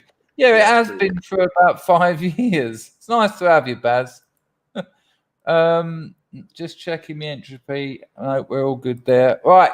So you've been flipped over like a wet salmon. Flipped over, and then Shahi, all crap. Like I was gonna say, like a grinning like a Cheshire cat, but there's a pun there somewhere. Don't worry about that. But anyway, No, flip me we've over got and to then get push this my expression. We've got to get. I want. We need to know the expression on this thing's face. just chuffed to bits because we'd seen each other many, many, many times. And they like getting a straight man, don't they? They like to think they've turned someone. There is a thing with the Cotoys. Absolutely. You know, although I wasn't doing a very good impression of a straight man at this point because I was in bed with a bloke. And you'd had a 3-man orgy a week before, so yeah. That's true. Well, it was a few months before, but yeah, I take your point. Am I gay? But I don't want to be gay. Do gays not want to be gay? Can you have a gay that doesn't want to be gay? Because it's gay. They go to conversion workshops, don't they? They get the gay. They get the gay godded out of them. So, mate, you tried the religion bit in Patong, didn't you? But they were all gay. Right, come on. You've been.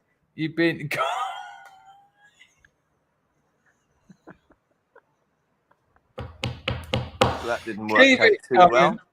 Anyway, basically, the punchline is, this is gross, man. So Shahi pushed my legs up, like from the shin. So he grabbed my 2 shins and just pushed them up to put me in the supine position. So your legs are up near your shoulders now. Pretty much, yeah. Is this anything like you envisioned it would be when you saw Shahi's beautiful lipstick and lovely hair? Did you think that you'd have a man with no tits bending your legs up over your shoulders and having your anus sort of whistling to the moon, as it were? I will be honest with you, I've never fantasized about that. No. Right, okay. That's not being gay in that, so I don't think about blokes raping me. It's quite significant. Yeah. Yeah.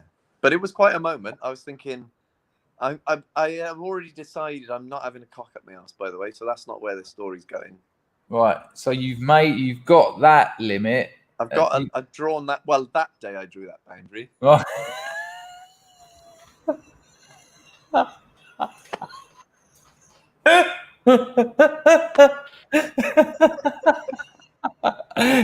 It was a flexible and delicate boundary, but it was. Well, I wasn't that far down that day. I wasn't that far enough down the slippery slope yet, was I? For that there you go. Right, go on. Anyway, talking of slippery slope, like his cock was there. Oh, gross, man. Anyway, so hang on, you saw his cock then? Well, he had these little girly knickers on, but there was this big fat bulging sausage sitting in the pit of it. Like a lacy sausage. Oh, disgusting, man. God. Sausage. Like the last sausage in the Christmas net. Hello, Alan. Hello, gross, man. You know, you have like the last turkey in the shop, and then people always say that a middle-aged man's ball sack looks like the last Brussels sprout in the net. Well, this was like the last sausage in the net, you know? Yeah. Gross, man. Richmond's in lingerie. Yeah, exactly. Oh, disgusting. Boyers knickers. Right. Boysinknickers.com. So you've got your ankles are up by your shoulders. You can see the lacy penis. Yeah. And then the most gross move, I think it's the grossest thing that's ever happened to me. Shahi got a big fat tongue out. Like that, all chuffed to bits, and licked from my coccyx all the way round past my asshole, and then the bottom of my sack, and then all the way round the sack, and then up the shaft of my cock.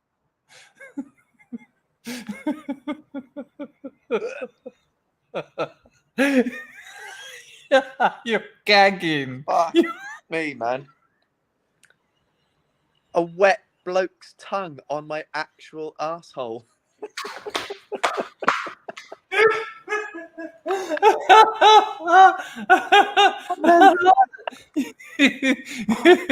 the full lick all the way around, like from coccyx all the way around. It's like, nah, man, I don't want to know about that. I don't want it to have just happened.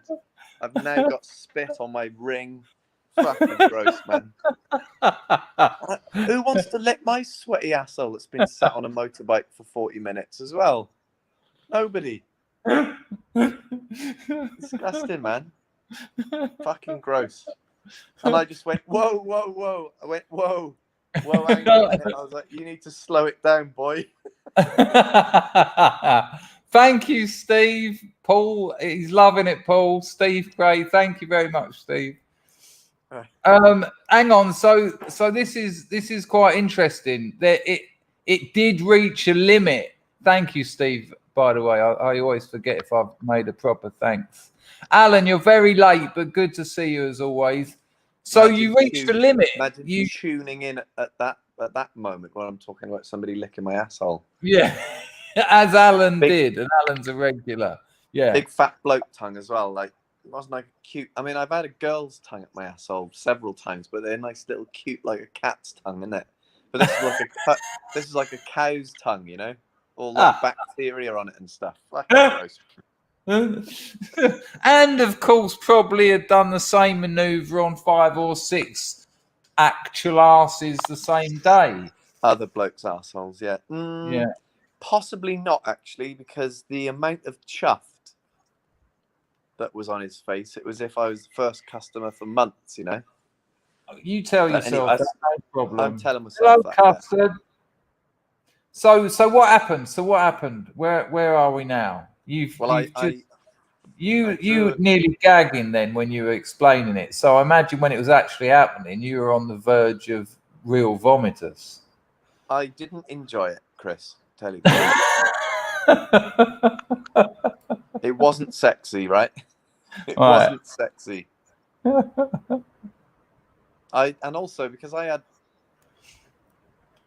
him switched to him now because it was pretty male experience. But because it was, my knees were all pushed up, I just felt totally I felt vulnerable. Oh my God, Alan, you'll have to watch it back. It's been an amazing couple of hours. Sorry, Alan. But sorry, nice to see you, mate, as always. Like your dad. Yeah, look, there you go.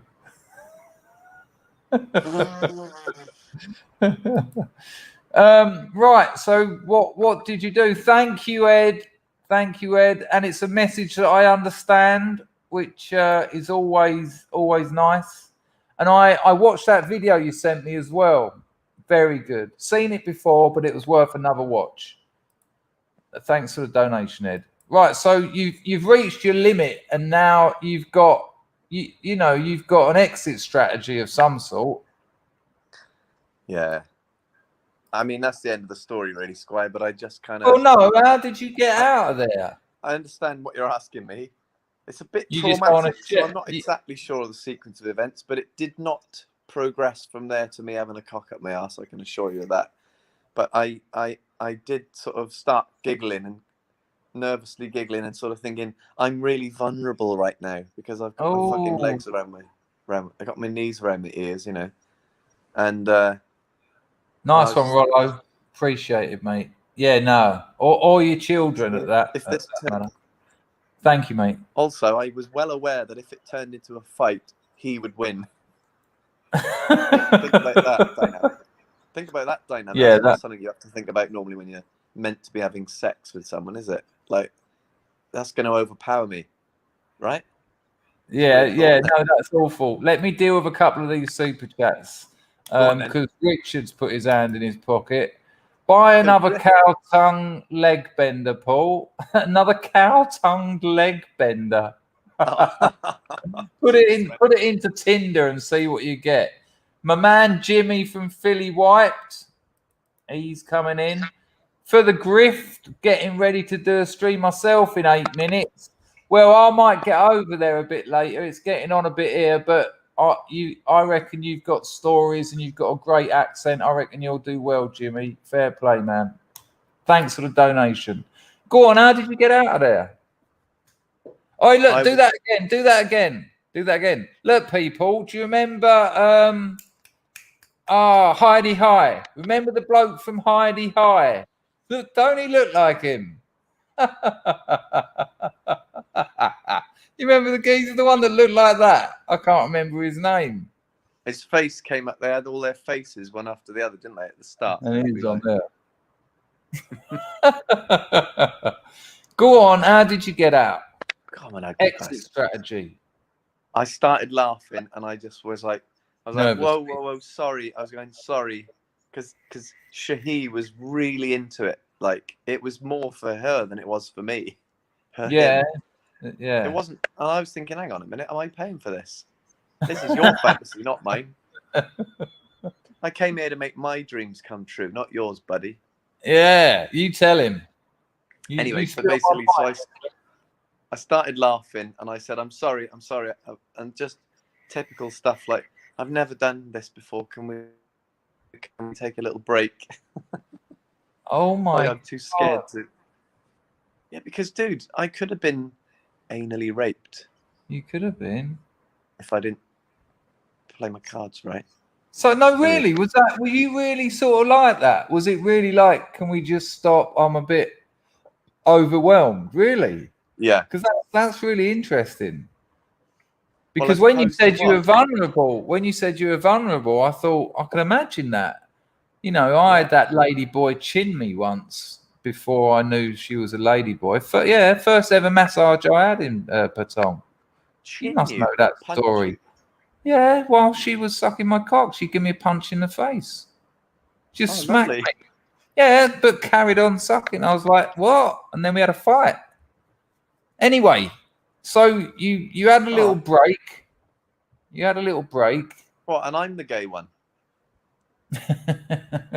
You had a little fight with your boyfriend, did you? I didn't know. It was midnight, and I had about 30 grams of meth. A little bit of faggot fist, bit of faggot fisticuffs. Come on. That's look at that. Interesting. That's interesting, Zen. I mean, whether you know that or it's a joke, but that's interesting. So no, that can't be real, can it? I reckon it probably can, actually, because they've kept their body pretty tight. Yeah, you know that. It's one of my oldest stories, isn't it? That ladyboy incident. Yeah, so it was a shock. So you've been with ladyboys. You're always joking about it's only me that's. No, I didn't know. It was the first time I'd ever been to Thailand. I went to see the kids doing the Thai boxing, won a load of money gambling, and thought I'll go and I went down the bottom of Bangla, turned right, Ladyboy Manor. I didn't know. I thought, there's loads down here. And then she just slammed me one. Anyway. All right, let me ask you something. I just want to finish the story, man. Yeah, but that's all right. I just want to finish this. Good point, Alan. Good point. Go on. Yeah. It was one of the first stories I told on YouTube. Go on. So how did you get out of it? You must know that story. I'll remind you of it later. Come on. Right. How did you get out? I just called stop to proceedings, basically. I just said, I'm really sorry. I said, I can't do it. And she looked absolutely devastated. I'm really sorry. What a turnout. Because, I think he thought we were going to have this awesome gay fuck, and I just wasn't up for it at all. Because I'm not gay in that. No, there is that. And I still paid him the agreed price. Protection I just wrapped it up, mate. I just said, sorry, can't do it. I'm really sorry. No. And what? So did you get on your scooter, Jeff? Safe word, yeah. So when you got home, did you sort of process it and think, whoa? I was traumatized for about 3 days. couldn't stop thinking. It just kept popping into my head all the time, and I was like, and that's not me picturing sucking him off, for the record. That's me. It was gross, man. Oh dear. Okay, that's an interesting question. Have you ever seen the fella again and blanked him, or is there? Have you? Yes. Every day. Every day. Because every day. Hang on a minute. Yeah. So this is the one you told me about, whose shop you passed pretty much every time you left your house. Correct. And we know that, it's brass kind of etiquette not to piss on your doorstep, but you finally broke. And so you had to drive past him every day and just sort of turn away and go. Well, we did wave at each other, but there's the allure of the new shop, isn't there, in Patong, as you well know. You sort of see an area and you think, I haven't been to that shop before, so it's new. And that's so gay. Backing out. Oh, come on, man. What? So you can't win. Gay if I don't, basically. All right. Okay. Yeah, that's pretty gay, I suppose. Yeah. Yeah, it's not very manly, is it, to chicken out? Oh, how much truth in what Tech Roach has said? Absolutely straight home. No, really. Well, I wanted to wash the spit off my asshole for a start, because that's probably not that hygienic, is it? And on my ball sack, and the undershaft of my cock as well, of course. The undershaft. Good Lord. Not erect, of course. I just want to make that point. No, I can imagine it was retracting, getting smaller all the time. Good Lord. How are you going to get an erection with a bloke? No, that's just not. That doesn't make any sense, does it? What an incredible story. What an incredible journey to go through mentally and emotionally. There's the moment in it where it just turned and he just started going, ugh. And from then on, you were out of control. And then just to have you flipped over, legs bent and thinking, whoa. But not, oh my God. Well, the thing is, man, I felt guilty as well, because I had given the impression, that I was up for it. And up to a point, I was sort of going along with it. And then to just suddenly go, sorry, can't do it. It's almost an insult, really, isn't it? It's like I'm gross. It was clear that I was grossed out by it. I thought I was a bit gayer than I am, and you've confirmed that I'm not, sort of thing. Yeah, and at the very least, it's got to be disappointing, isn't it? I mean, when a bloke wants to fuck something, it's a bit disappointing when it doesn't happen, isn't it? How has your experience been in Patong in general, though, the last 3.5 years? Oh, it's been the best 3 years of my life, Squire, by a long way. Amazing. It's been absolutely fucking awesome. And I've got you to thank for that, obviously. It's a wonderful place. It's a real... And that's real even getting them going with sad, really sad to hear how badly the government, the Thai government, are dealing with the coup out there. And it's, you described it as like a construction site and all the shops closed. Bangla Road is the main central road. It's called Walking Street. Every town in Thailand has a walking street, which is pedestrianised at night, and there's bars both sides for about 400 yards.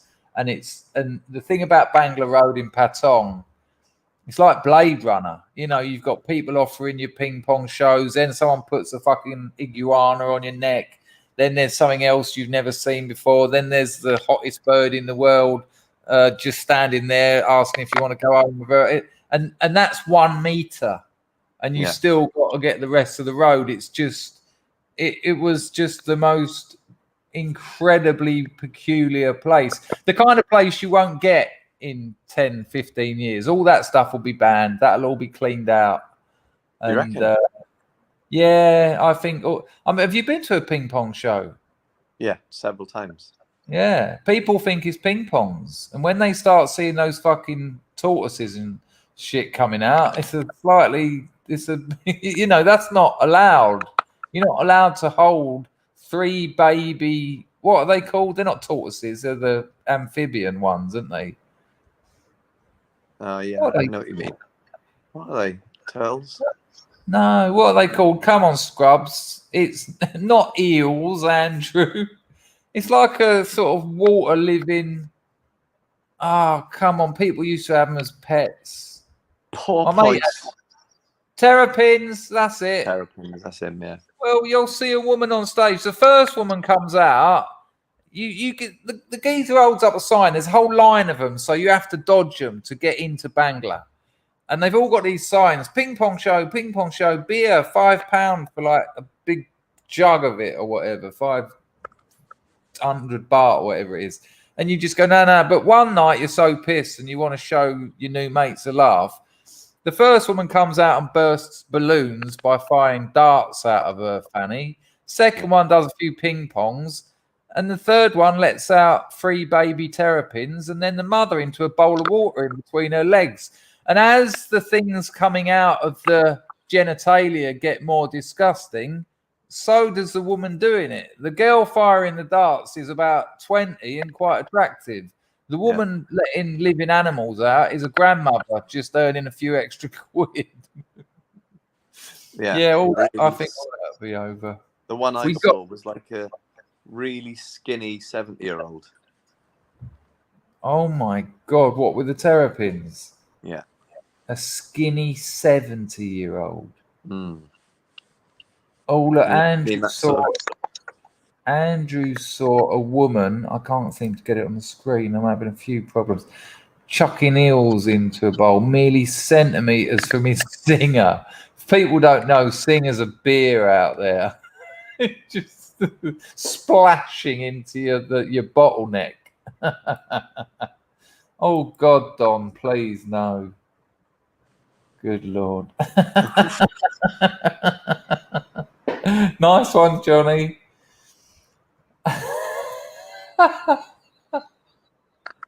Good call. Yeah. So you've had a good time.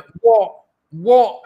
Because we've had this chat already. I'm quite confident that Patong will rebuild itself because it's a beach resort.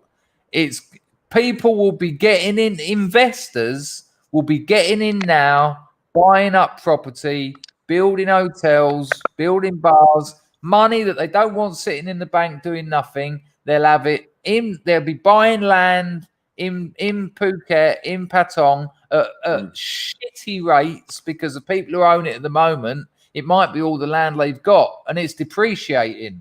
So someone will buy it and then in 4, 5, 6 years, Patong will be what it used to be and that land will have gone up in value 3 or 4 times. You know, it's known globally. Everyone knows about Phuket.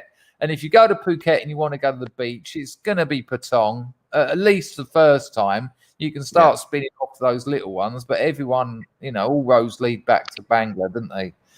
So I'm quite confident, but it has hurt me.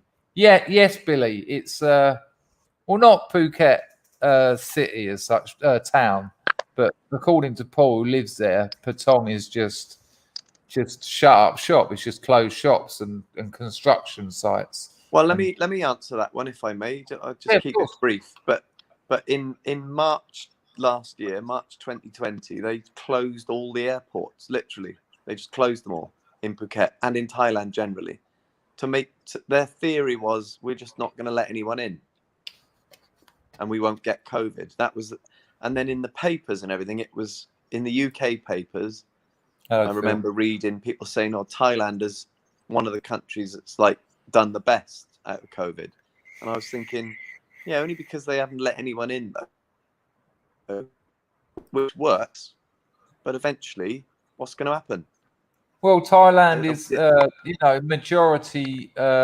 Even Bangkok is majority tourism. You know, that's where the main. I imagine it makes up a fair amount of their GDP. You know, well, here they say 70% in Patong, Well, yeah, without a doubt, probably more than that. I mean, what else is there? Oh, look, Cecil, who isn't, she's Thai herself. She's working in Kuwait. Yeah. Really? You can talk to her in Thai if you want. Sabay mate. She says she's not spam woman and then spams and tells everyone to go and watch her stream, not mine. We love you, Cecil. Paul, it's probably 4:24 where you are as well. Yeah. Thank you so much. I this was off the cuff. I got you on just because I wanted to play one of your tunes. You've been absolutely entertaining. Oh, can we have a 14 in the chat for Paul Mumford, who has been an absolute blast? If that hasn't cheered you up, there's something wrong with you. Fucking not quite as much as young Paul here, but still something wrong. Look, there they all are. Look, loads of them. We've even got a Wunderbar in. Lovely. Sweet. All right, man. See ya. Paul, it's been an absolute pleasure. I've no doubt I'll talk to you tomorrow. Thank you very much for being so open and honest and hilarious. It really has been a treat. And I'll probably talk to you tomorrow. Look, what's that, Richard? What's that, Richard? Incredible stuff from the Griff. There you go. There you go. You got what you wanted from old Griff. So, all right, man. I will talk.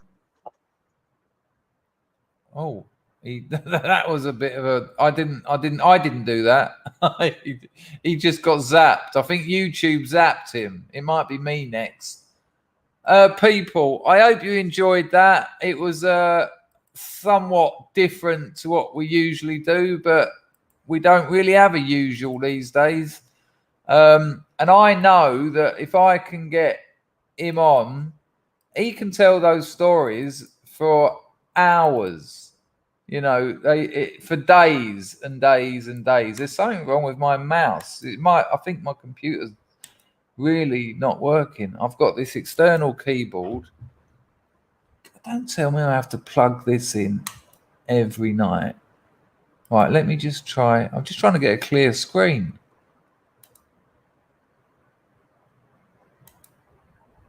What the hell? What does spacebar do? Right, we got there at last. That was real fun, and thank you very much for responding to my request for letting him know you were enjoying it, because he would have, if you didn't, he would have now been thinking, oh, what did I do that for? Just loads of people thinking that I'm just an arsehole. Well, he's actually just a really funny bloke and my best mate, and you can see why. He's brilliant. He's brilliant. Thank you, Albert. Right. Thank everyone who donated.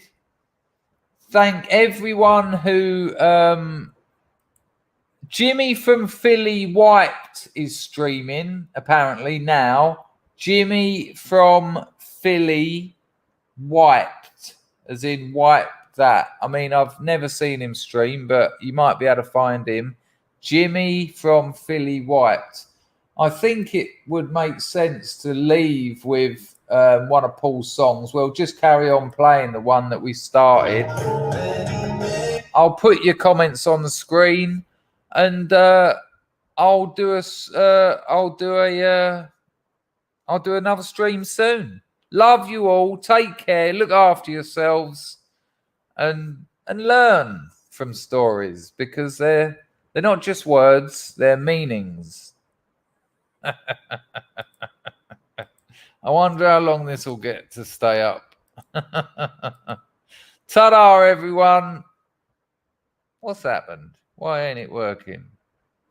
Maybe if I do that. This isn't working. What the hell's going on? Stop sharing. Right, share. Share screen. Share audio. Click that. Share that. That should be on the screen. What happens if I press that one? This is really weird. Oh, there you go. Now if I try that one. It ain't enjoying this, is it? I think Mumford has broken the internet. Can you still hear me? Oh, fuck all this. I'm just going to end it. It ain't working. People, it's been an absolute pleasure. I'll catch up with you soon. I'll try and give an hour at least in advance for my streams because... Oh, here we go. I'll try and give an hour at least so that they're not so, you know, oh, you've got to catch them or you'll miss them. All right? Take care, people.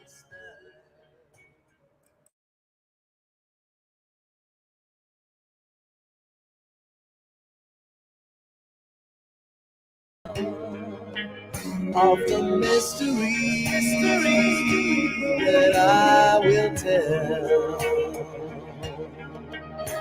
the light of my life, the light of my life was supernatural. Oh, Lord. Yeah.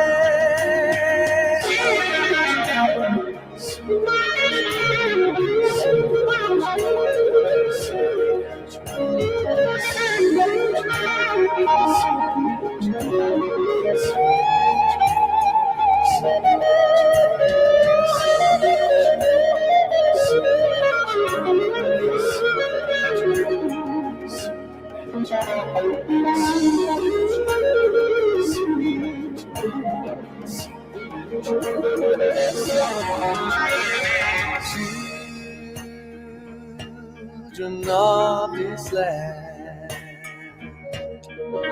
take the prophecy from in my hand,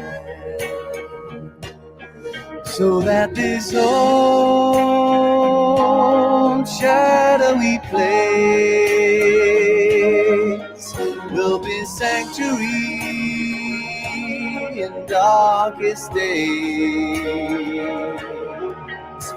The light of my life, the light of my life was supernatural.